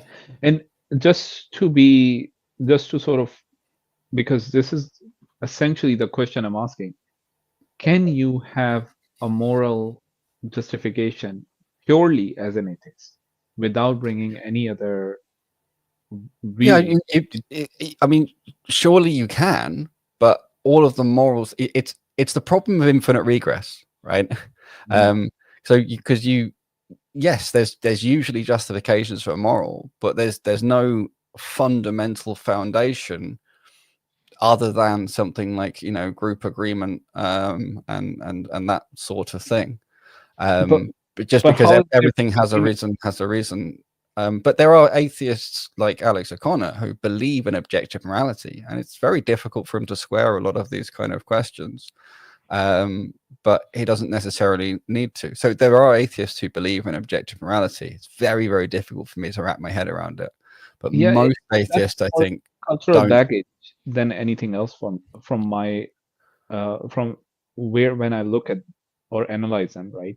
Yeah, but if you know, I'm trying to be very particular about this from a very pure atheistic worldview, where you're not bringing anything else into play. Can you have, or can you even justify any form of morality? Yeah. I mean, surely you can. But I take, for example, just you know, I wouldn't want someone to do that to me, so I don't do it to them. That becomes an obvious element of morality. And so, but why does that stop you from doing it to them? Because here's another way of asking it, right? It just you've got to be very careful here, because there's and this is why I spoke about the difference between the sort of, you know, humanist side and the naturalist side, because they don't have to justify all the way down to the naturalist roots of that, right?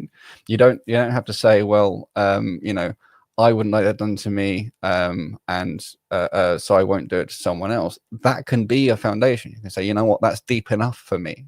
I'm at some point, I as a free agent can make that choice, and that becomes my morality.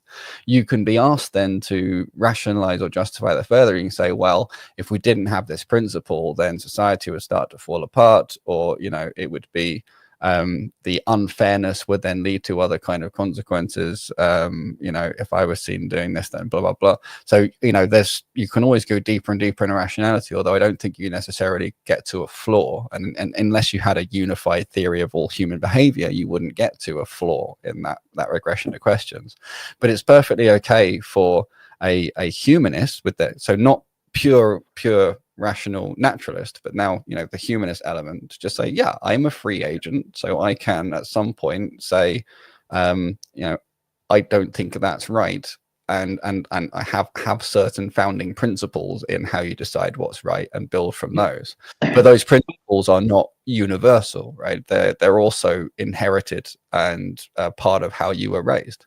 Yeah, but again, in this particular case, we're looking at an atheist who's, and I'm trying to keep the concept pure, the pure atheism, without bringing in any naturalism, without bringing in any humanism, no other concept in place. Is there no, you can't really do that, because atheism doesn't have real content.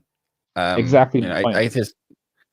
Well, but this is the thing, you won't find an atheist who operates on naught but atheism. Exactly. So that's the point. Yeah, I guess from that perspective, no, like atheism doesn't imply any kind of morality in and of itself. But also, you won't find a person who is an atheist and nothing but an atheist. And if you did, they would just be a savage. They would just be a complete, because they would have, under that definition, if they had nothing but atheism, they would have absolutely no axiology, they would have no rationality, they would have nothing. They would, under that purest definition, they would just literally be a beast lacking humanity. But that's not the actual reality of any given atheist. Every given atheist has more to them than just their atheism, and it's from that morality or rationality actually extends. So doesn't the reason why I'm asking this question, this is the thing which I find most interesting. When you strip away an atheist of everything else and just leave them with atheism, you actually realize it's not a very good place to be in, because just like you pointed out, right, just identifying yourself as that is showing you that stripped of everything else that you surround yourself with to keep yourself sane, right? You just turn into that savage, right? And right, but this is the thing. This is one of the problems with atheism as a label, or even the comparison of atheism versus theism. It's one of the problems in the whole debate, is because they're not equivalent or comparable things. Because a theist isn't just someone who believes in God and nothing else. And so you imagine someone who was a quote unquote theist because they say they believe in God. So they're the exact opposite of the atheist you brought up. So all they have in their head is a concept of God. No particular definition to it, no creed behind it, nothing. Just, I believe in God and nothing else to them. Well, they would also probably be some kind of savage, right? Because what do they really believe in? You know, who knows? Like there's no other definition to them. Because atheism isn't a worldview. It isn't a position. It's not a religion. It's just a statement regarding how they perceive themselves in relation to the question of whether or not deities exist. And this is the thing. This is why there's such a massive asymmetry between, you know, theist and non-atheist position, and what gives them a huge advantage in debates, because there's nothing to attack if you're doing an attack-based thing, right? But it's an abstract concept that can't really exist to have someone who's just atheist and nothing else. There's always more to the person, and atheism is just something that labels their position with respect to deities. But the interesting thing is, what I said on the previous slides, is atheist itself as a definition. Well, for that you need a definition of theism, a definition of deity, and that's where you get stuck, because there is no universal definition of deity everyone accepts. And so definitionally, it doesn't even make sense to ask this question of what does an atheist have, because they have the negation of something that cannot be well defined. Yeah. So it makes much more sense for I would really argue for dissolution of the term atheism and replacing it with a variety or basket of different terms that are more precise and actually carry the meaning people have. But that's a whole other discussion, and a lot of atheists don't like that position, but I think it would improve the discussions. And I think this is where a number of times these discussions are so lopsided, because on the one hand, you have someone defending a whole set of beliefs, a belief system, so to speaking, right? And on the other hand, you're just you're not really defending all of these statements, because when an atheist is asking you the question on morality, you're not speaking as an atheist anymore. No, now you're speaking as a humanist, or something, or maybe they've got something different that isn't humanist. But until they specify that, and this is the thing is okay, if they're not actually that committed to it, and it's a temporary morality, then it's like boxing with a ghost. And this is one of the reasons why debate just doesn't make that much sense. But also, if someone's not gonna give a clarified position, like, take naturalist here, right? He's not just saying I'm defined by being atheist. He has a specific worldview and position. He has a view on morality. He has a view on ontology, epistemology, and so on. And so you can have a reasoned dialogue about the relationship between your worldview and his worldview. But atheism just simply isn't a definition of a worldview. It's just one attribute or one facet, someone. I think it'd be interesting actually to bring naturalist in on what I just said about that slide. And does that accord with your understanding? Did I say anything sort of like wrong or misrepresenting the situation there? No, not anything that came to mind. I mean, on the point of emotion, is that what you're saying? The slide on emotion? Oh no, it was just the conversation that rather than the slide itself. I mean, the conversation that Faisal and I were having, where he was asking about, so I mean, obviously I agree. This is why I don't use the term atheist. When somebody asks me, what do I believe, just in colloquially, like when you talking to somebody at a party or whatever, I never ever say I'm an atheist, because for me, atheism is a byproduct of my worldview. And it's a small implied element, right? Yeah, it's a very small element. When a person, if they don't understand the term naturalist, then I can explain to them, I don't believe in the supernatural world, including X, Y, and Z, things, gods, demons, etc., etc. If I think that they're a Christian, then I'll tend to explain like in a Christian worldview sense. But it's interesting. I don't want to go too off topic, but it is something to think about regarding the slide I had before of when you say I don't believe in gods, that is, I don't believe in deity. What exactly is a deity? Because because again, it's you're pointing at something specific, and sometimes that's difficult to clarify. So if an atheist, like let's say, if a Christian comes to me, I already pretty much have, not that I know every single Christian's idea, but I have some sense. I mean, if you say I'm a naturalist, there should be certain tenets that a naturalist should understand and conform to. I mean, philosophical naturalism, not naturalists like tree huggers or whatever. So they should understand at least the basic idea. So if a Christian comes to me and they say, what do you believe? And I say naturalist, they should, sorry, I'm kind of losing my train of thought. Okay, so yes. If a theist comes to me and they present a unique perspective on God, I'm going to either accept or reject. Okay, if a guy comes to me and he says he believes in Thor for X, Y, and Z reason, I'm going to say, well, I don't believe in that God, and therefore I automatically become an atheist. But see, this position makes sense, is because, well, except for that last step of automatically becoming an atheist, because to look at and reject each individual one makes sense, but to then apply the principle of induction and say anything that appears to fit in that category a priori, reject it, also doesn't make sense, because you don't necessarily know if all things fit in that category.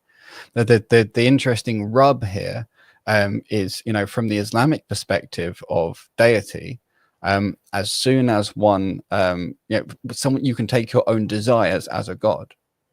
That is part of the concept of deity. And so in a sense, you'd have to say, one would have to say, no, I don't submit to my desires in order to avoid believing a god. And therefore, if somebody were to say, I submit to my desires and I'm an atheist, that's a logical contradiction in the Islamic paradigm, which doesn't make a lot of sense to non-Muslims. Can I give an example? Because this might be an interesting one to analyze. Because naturalists, I don't know, you're South African, so you probably know of Sachin Tendulkar, right? Sorry, who? Sachin Tendulkar, the Indian cricket player. Yes.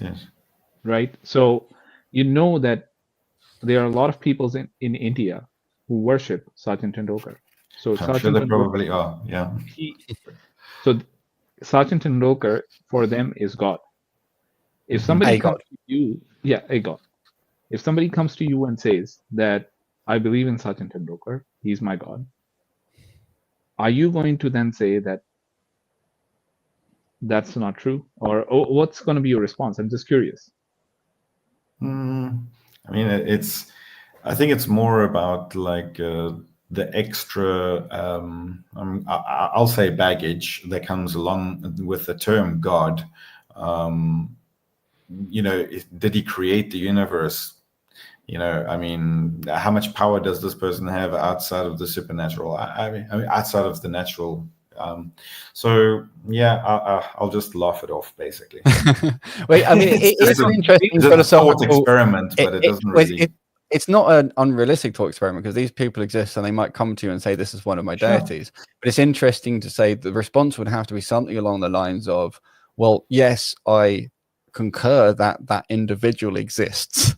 I just don't agree that he's a god.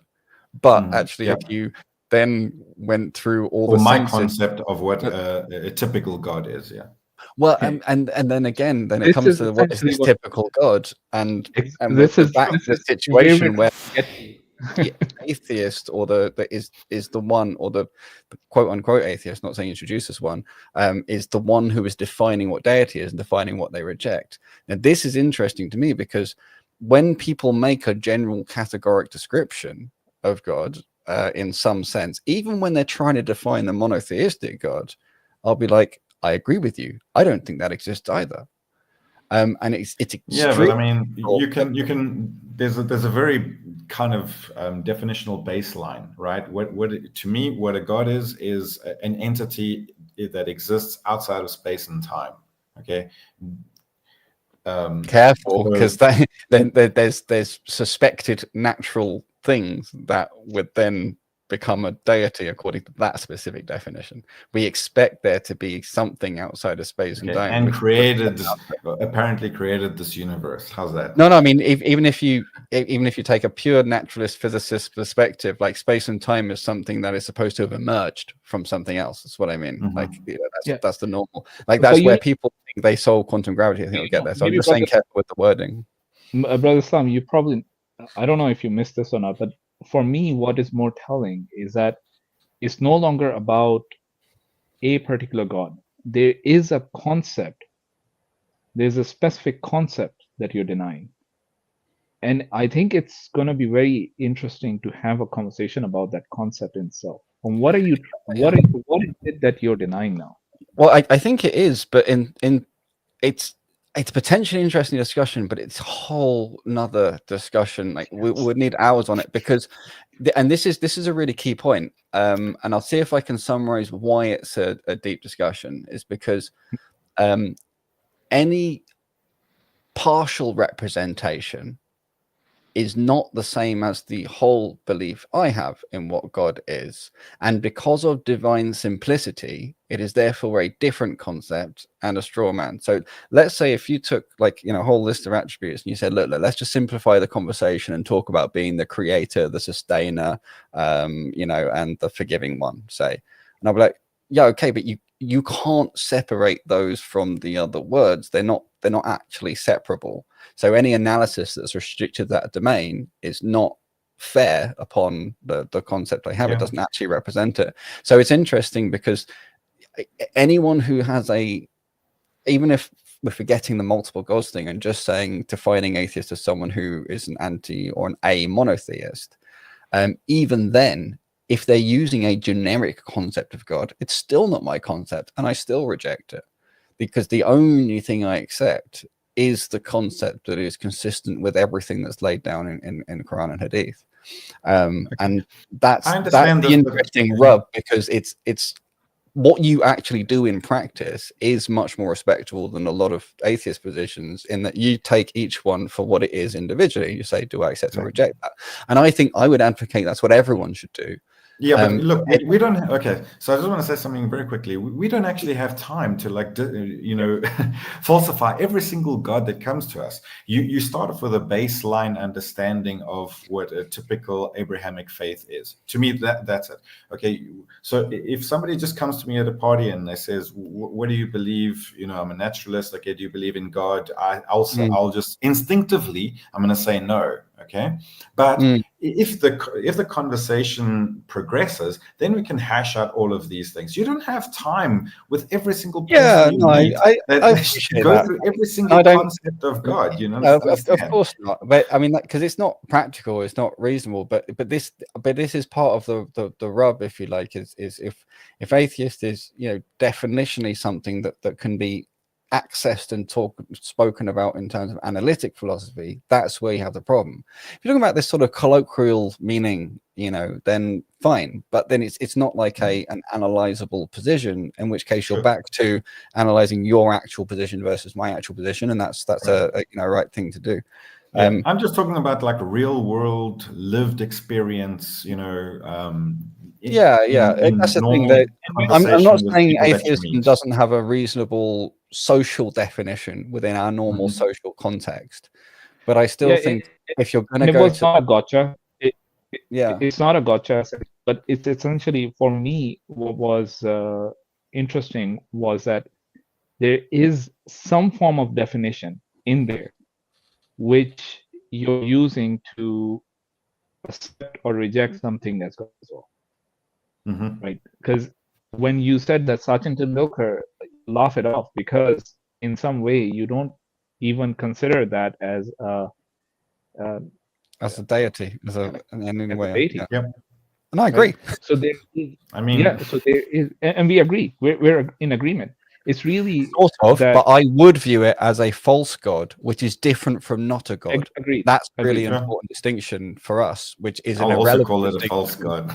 Well, no, I think it's important, because normally, and maybe you're different, but normally for a naturalist, all of that would be under the not a god category, rather than having a careful distinction between a false god and a not a god at all.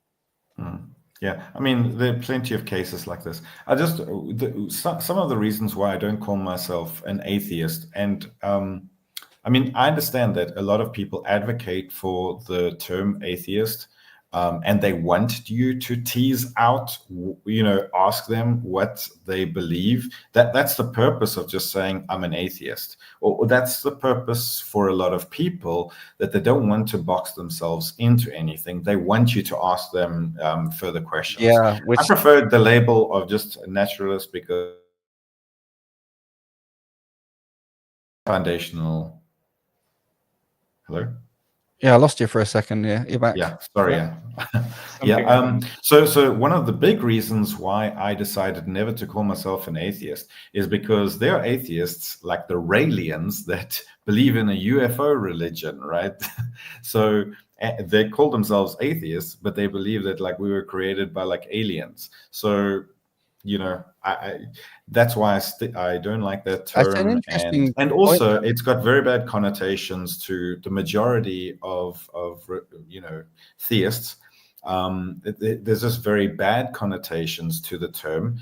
I didn't like the term atheist. I didn't like, even when I was a believer, I didn't actually want to associate even with any atheist, because there was just such a bad vibe that I got from family and friends. Maybe, I don't even know. It was such a long time ago. Yeah, I mean, there is, though, and this is an interesting point, because I did identify as atheist very proudly before I realized a lot of these problems. I wasn't as mature as you in that sense. And when I sort of, there was various crowds that I gravitated to who also identified them as atheists. And it's only on reflection that I realized that actually there's a lot of common toxic behaviors. And this thing that you pointed to about not giving any ground until someone asks and they have to, draw it out, and that whole sort of behavior is actually very defensive. There was someone who defines himself in a negative sense as being against something. There's already some kind of problem behind that. So actually, I think people for whom it's important to define themselves as atheists, as that being part of their career, I do think that often, at least in my experience, comes along with some issues. And I would much more respect a group of people who define themselves as naturalists, for example. Yeah. So that's another big important thing. Another reason why I didn't ever want to say I'm an atheist is because how can you know that you're an atheist to every single god in the world? I mean, if I don't know. Like it just closes the box to exploring people's beliefs and Although I don't like a lot of people prefer the only that thing term, is this notion of atheist relative to this or that god. I don't really like that, only because like it's sort of talking about like vegetarian. I think an example that Oppie uses, vegetarian relative to something. It doesn't sort of carry off so well. It's just better to just say I don't believe in that, but don't, rather than atheist respect to, because atheist is supposed to be this definition of lacking or not having any belief in any gods, and that is the key thing for me, where if that is really meaningful in an analytical sense, they've already got serious issues. And if it's just in the colloquial sense, then they're probably referring to a concept that I also don't believe in which case I'm with them rather than against them. So it's anyway. I'm just reading the chat here, and this guy Amindin, he says, I'm coming to an Islamic channel, and therefore it's on him to at least study Islam. I agree with that, and debunk Islam specifically. I'm going to use the standard atheistic trope of we're not the ones making the claim. So the burden of proof is not on me. It's interesting though, because when you as a naturalist, you are making claims. And so then we're in a much better position that you're making claims and we're making claims, and we can compare our epistemology, our ontology, our worldview, and so on and so forth. And that, but we're the ones making a claim specifically that there is good reason to believe that Muhammad is a genuine prophet of a genuine existing God. But at least, it's not that. It's another problem with the sort of an undefined atheist versus theist, because it's like I'm not making any claims, you're the one making claims, but the reality is that individual holds many claims to be true, and those are the foundations for all their counter arguments. And this is why it makes much more sense to have a discussion with someone that puts their worldview on the table and recognizes that they have claims and a position. So that's why I'm always ready to defend my naturalism, and my worldview. So I cannot defend or try and, I don't mind trying to disprove other people's worldviews or not accepting them, but I'm always ready to defend my worldview. Which is fair, and that would make sense if you believe it, and if you weren't ready to defend it, I would question your integrity. But so that makes sense. But this idea of you should try and debunk Islam specifically. Well, I mean, we should talk about Islam specifically. Like for example, I don't want to defend a generic monotheist concept. It doesn't make sense to me. I would defend the specific concept of Allah. But even the language or intention of debunk, it all sort of implies going in with a malice, and it makes a lot more sense to say like, well, I'm either going to say why I don't find that idea compelling, or the problems I have with it, or I'm going to say from my perspective it seems to have some internal contradiction. And that second one is what people might be pointing at when they say debunk, but the de facto reality when someone's debunking online is they're basically using quasi-rational or pseudo-rational arguments that pull on a lot of emotional stuff, and basically it's like an emotionally manipulative sophistry rather than actual, like, you know, analytical deconstruction. So I don't know. I don't think people's task should be to come and debunk anyone. I don't go and say, you know, this isn't named debunking atheism. And I don't know. It just doesn't seem like a positive or well-defined, like, a thing to be trying to doing. Not a good verb. Yeah. Are you guys okay? I know that it's getting very late and you probably want to go It's sometime. further, a little bit later than I was hoping to be, but do you mind to bring Brenda on? I'm just He asking. wants to wait. So, few things. you guys can talk between you if you like, but I've put for myself, in 3 months' time I will reassess where he is. But until then, I'm not going to have any more conversations along the lines of the conversation we had before, and I don't think he can make the kind of changes he'll need to change in a week. No, I don't think so. We've had a very bad experience with him. He's been Many. on a few times, and it's not been an honest conversation. All right, and like it's if he's disrespecting us and our in our channel and our and what we stand for, right? There's no reason why we would accept him. Now, you can have a conversation with him separately if you want to, and we're okay with that, whatever you want to do. But to give him a platform when he's disrespected this platform a number of times, it doesn't make any sense for us. And I mean, the other thing is, you know, there's viewers. We want people to view the kind of conversations we're having, and we want to attract people who want that kind of conversation. We don't want to attract people who want to have the kind of conversations that Brenda has or thinks is a good philosophical conversation. They're just, yeah. But that may change, and I hope he becomes inspired to take a different approach, and that will take some personal growth, I think. But it's not one time. This is many times, and I don't think he sees it. I don't think he knows he's doing it. So, yeah. Oh, he's come on a number of times, and basically when we've had someone who's been genuine but have been challenging to have a conversation because of certain situations as well, he's come on very mockingly on the stage, and we don't mind challenging conversations and things, and people with you know, sometimes people are much more hot-headed than you, for example, but like there's still a kind of sincerity behind what's being done, and the way the discussions are unfolding and so on. So it's not even that, it's just, anyway, I don't want to go on about it too much. All I wanted to say was what I said before, which is, for me, I minimum 3 months. I'm literally, nothing will get me to speak to him before 3 months. If you guys want to exchange contact, you can do that in the back chat, and go ahead and do it separately if you want to. No, that's fine. I see her in the Discord channels. No, it's not a her, it's a he, I think. At least that's I'm pretty sure it's a her. No, from the voice it appears that it's a guy. Maybe it is a her. Who knows? Okay. It's a her. Yes, yeah, I think so. All right. Do you want to wrap up, Ahi? Because I think yeah, right. I don't really have much to wrap up. I think it's a shame that name was mentioned, because we could have ended on a much more positive, interesting note, which is regarding the nature of atheism and the atheist label and so on. I think I don't know what's worth recapping. What do you think are the sort of top 3 things to recap, Naturalist, from our discussions? Personally, I think that the distinction of hidden world and supernatural world between us is the biggest, obstacle, or the biggest, divide in our worldviews.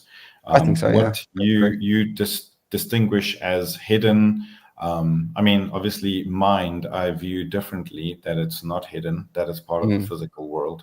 But the other things we would take, well, I'll just speak for me. I'm not going to speak for every naturalist. For me, I think actually the tenets of naturalism would preclude these things. Yeah, angels, jinn, basically anything that can interact with what I would consider falling under the umbrella of the physical world. Yeah.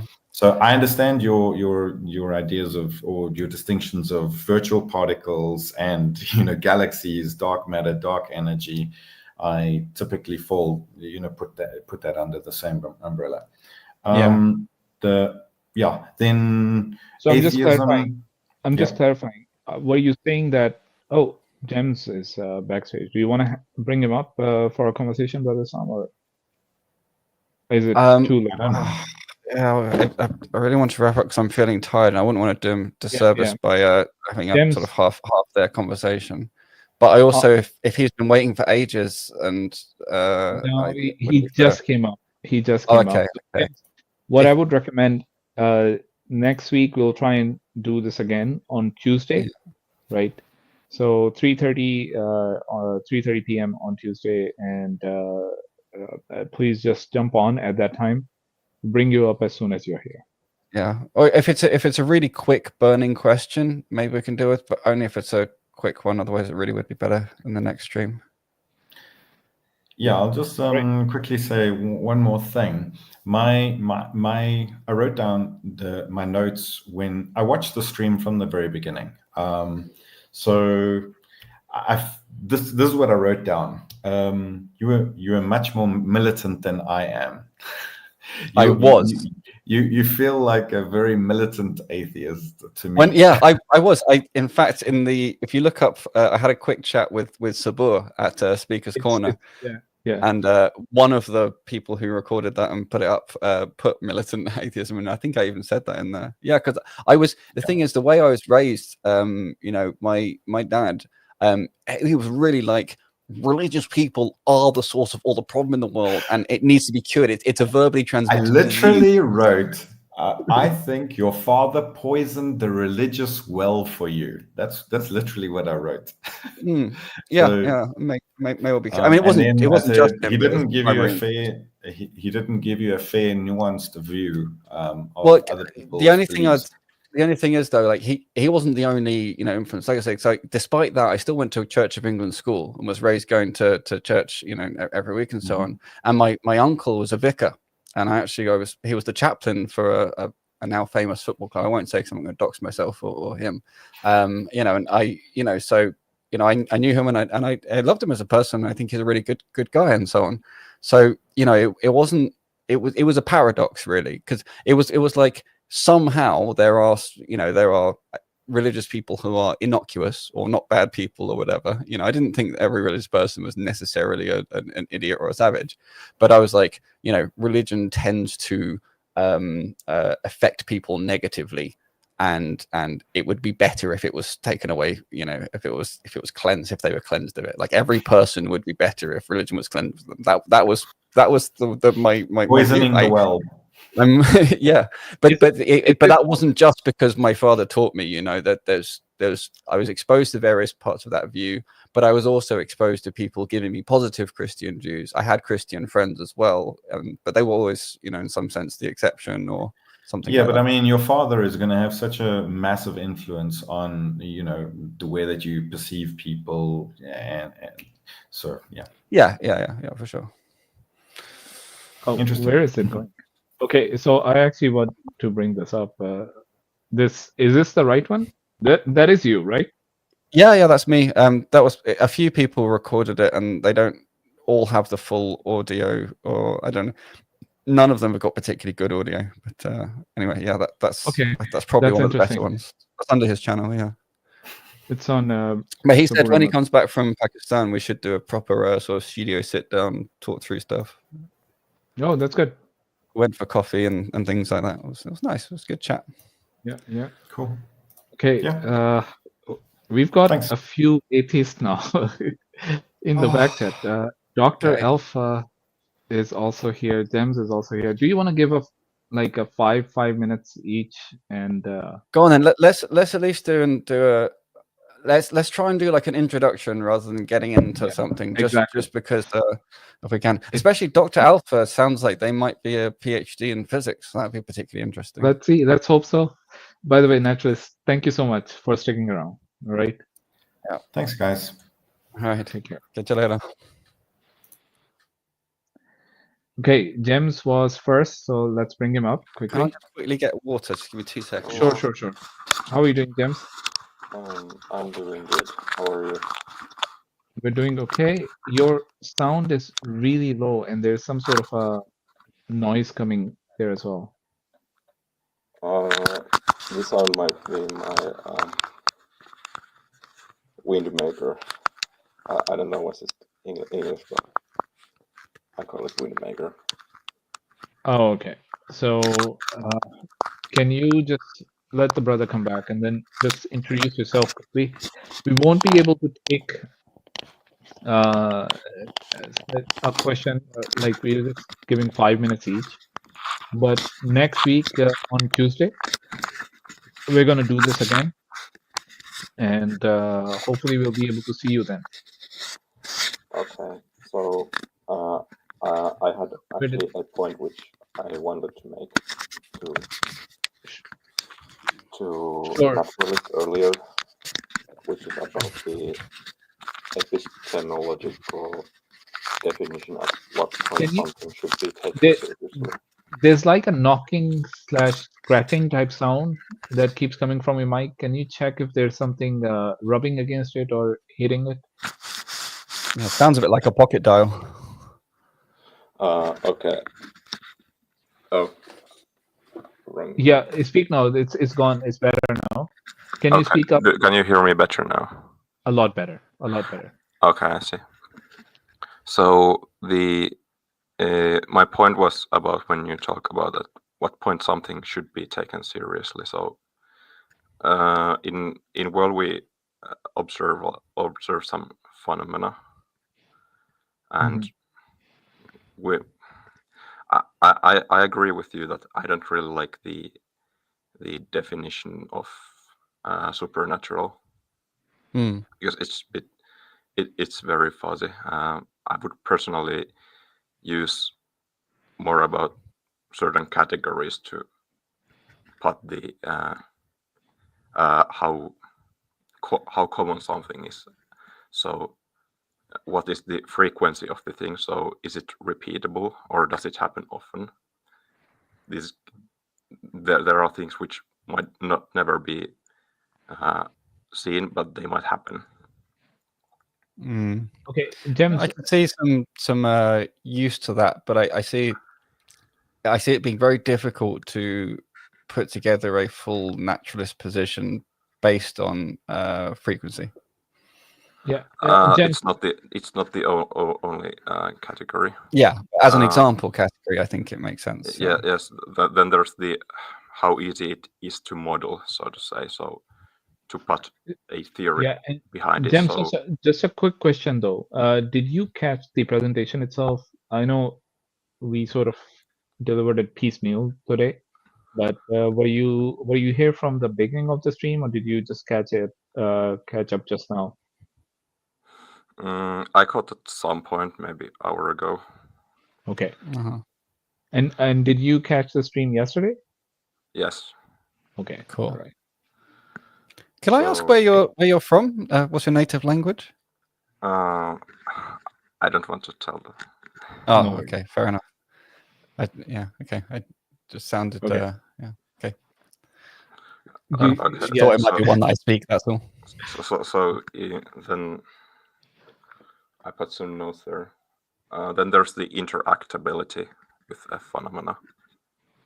Yeah. So for example, that if the phenomena happens, so there's some frequency for it. Do we have ability to seemingly create correlation with it with something else? So according to those principles, if something doesn't have frequency and there's very little or it's not, or if something don't have frequency, so there basically is no evidence for it, then I wouldn't call it necessarily supernatural, but I would simply call it lack of evidence. Lack of repeatability. Although the thing is, it can get difficult because, take for example, the Quran exists, right? Very difficult to deny the Quran exists, and in a sense, it's repeatable and that many people could read it. But the actual it coming out of the first person's mouth, Muhammad's mouth, is a one-off, non-repeatable event. But the same can actually be said of like any enunciation from any king or well-known figure, right? It's not a repeatable thing, but if it's multiply witnessed, then you could have a sense of verification of it. You know what I mean? So the specification you gave makes sense in terms of talking about phenomena in the domain of physics, but then if you extend to areas of knowledge like history and so on, I'm not sure how it works. Then there comes also the model of how easy it is to model. So if there is a model which well contains the described phenomena, then the model basically says that this could be a wrap around this. I see. So the model of someone speaking and many people listening is a well-established model, so you can apply that. Yes, model. exactly. Right, I'm following. I get you. Okay. Right. Okay, and then there's the interactability, which with physics I think it's much more easier with if you can make some physical experiments on weights or whatever. For history, the interactability might only be from the secondary sources, and then you have to see how. So where does prayer fit in interactability? So if I pray for guidance, let's say, and then in a few hours time I feel like actually I've got a really clear idea what I need to do on the thing I prayed on, is that an example of interactability with a point of evidence attached to it, or is that different? With prayer, I would say that from interactability point of view, I would separate the interactability into an action and an echo. Echo. So there might be an action that you do something, and if there's a correlation with something else, which you, for example, prayed for, then I would say that there's sort of an echo for the thing you did. Yeah, a type of response. Correlational sense. So if you, for example, pray for guidance and you receive guidance, then some sort of guidance, then there would be correlation between the thing you did and then what happened, or ended up happened. I get you. But if I would pray that, I pray that please let there drop a meteor of a diamond into my backyard, and then that would not happen. There would be the action, but there wouldn't be echo for the action. Yeah. So that's how I would classify a sort of a prayer into my epistemology. Okay, yeah, I think I can follow that. It'd be interesting to discuss how that relates to what is knowable, so epistemology from an Islamic perspective regarding prayer. But I think that's a bit of a deep conversation to go into now. I agree it would be a bit too deep. There was one point which about the prayer. So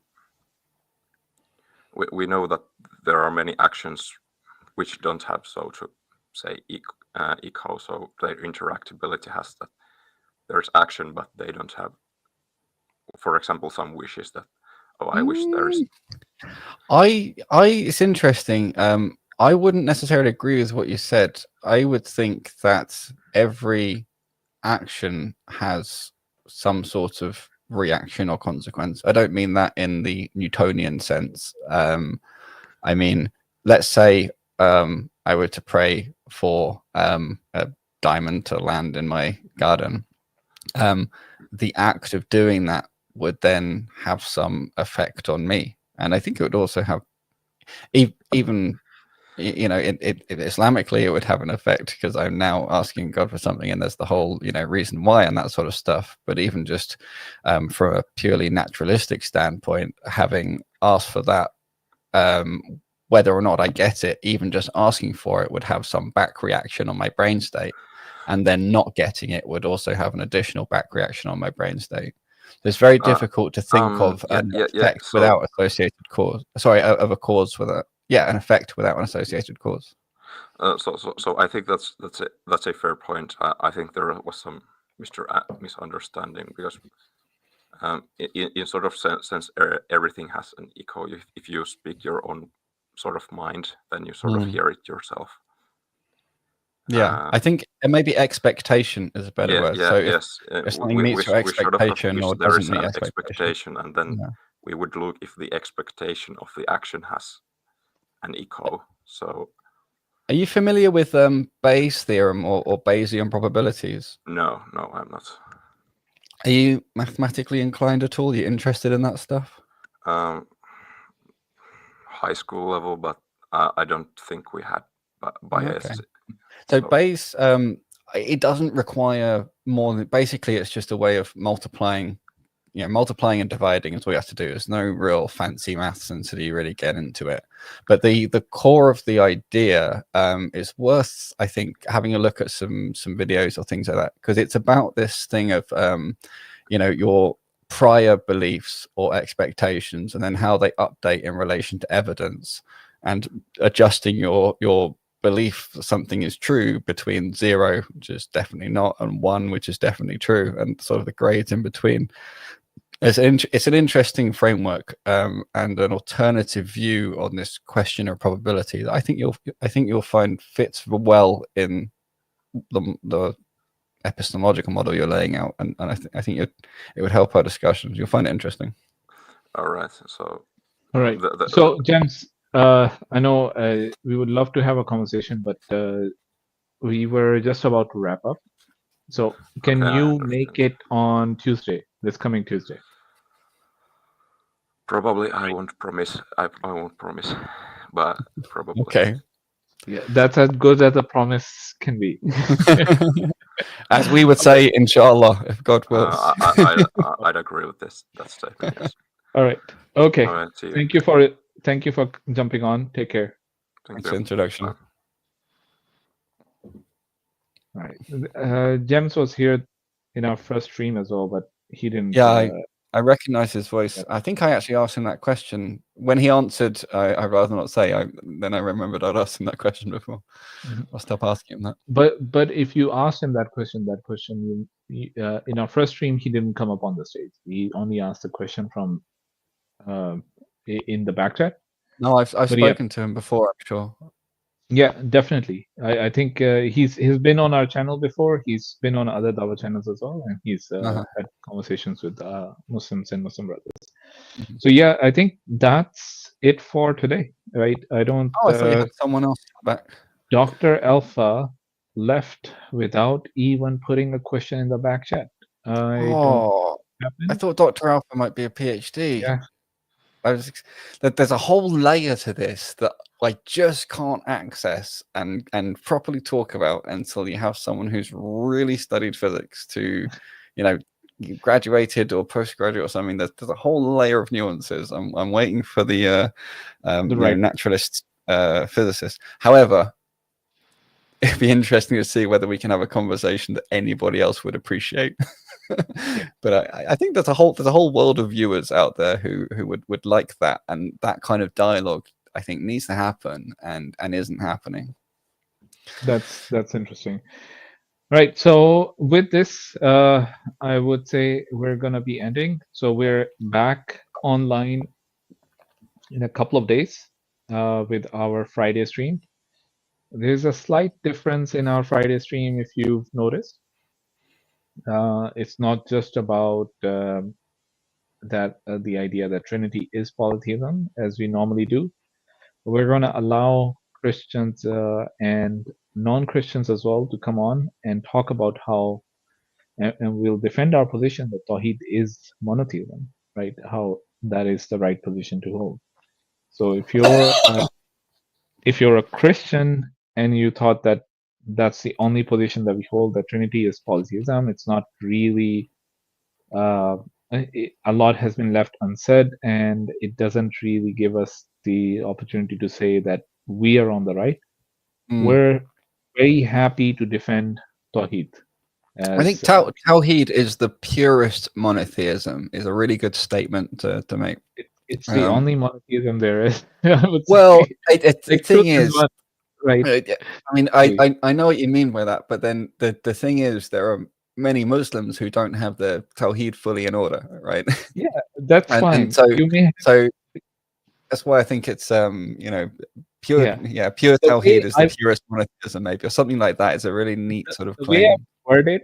The way I would word it is that Tawheed is the only way, the only true monotheistic understanding of God. And you may have a varying degree of that understanding, you as an individual, right? But the concept itself, as it's explained in the Quran, that's essentially what it is. That's monotheism, true monotheism is about.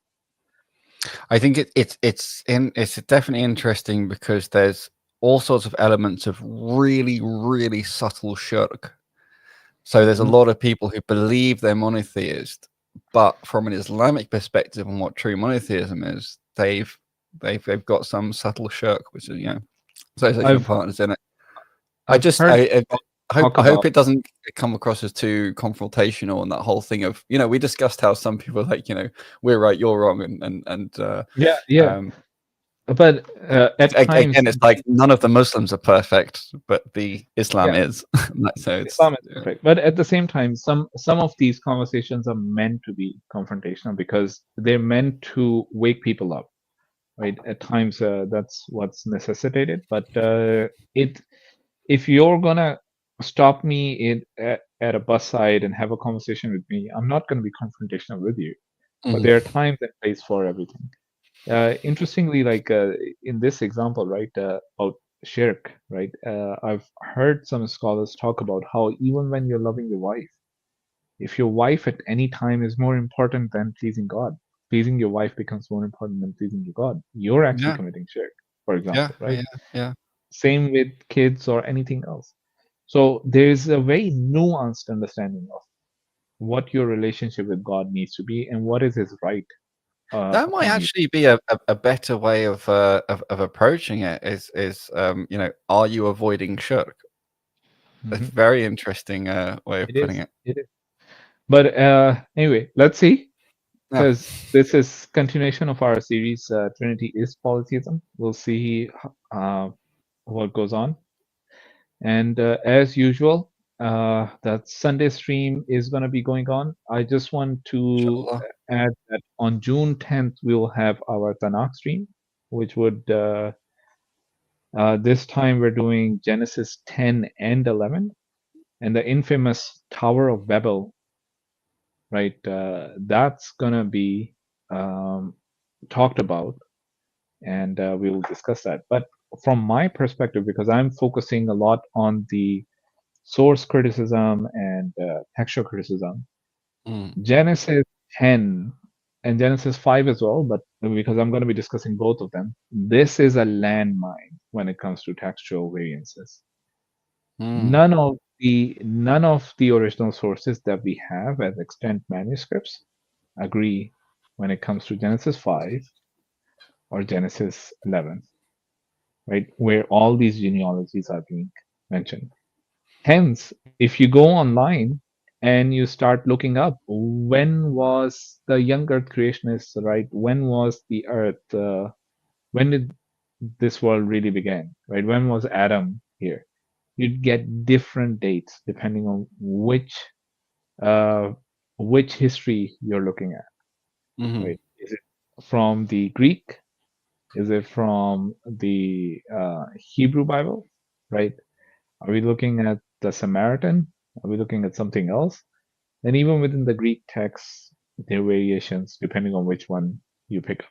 So really interesting from that perspective. And then we can jump into some of the contradictions that we will talk about.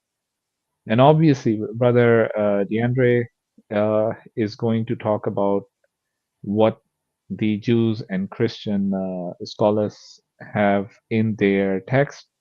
Brother Yamni is going to cover the Arabic, the Islamic perspective on those same stories, right? And finally, we'll have Brother Ali back, hopefully, who will cover the history. And I know Nice. Ali history, right? Sounds like a packed stream. It will be. All right. So that's it. And remember our brothers and sisters in Palestine. I was just reading how Yeah. Israel has been claiming that the aid that is supposed to be going in there has been going in, but they're finding out that none of the aid has actually reached the people of Palestine. Oh, come on. Yeah. So this is honestly, it's a tragedy that we're witnessing. It's living. We're living witnesses to it. We should not forget what we're seeing, what's going on today. So this is not something that, as human beings, we should easily forget about. Sahih. Yeah. Sahih. So with that, remember our brothers and sisters around the world in your prayers and make dua for them. And all right. Assalamu alaikum wa rahmatullahi wa barakatuh. Wa alaikum salam wa rahmatullahi wa barakatuh.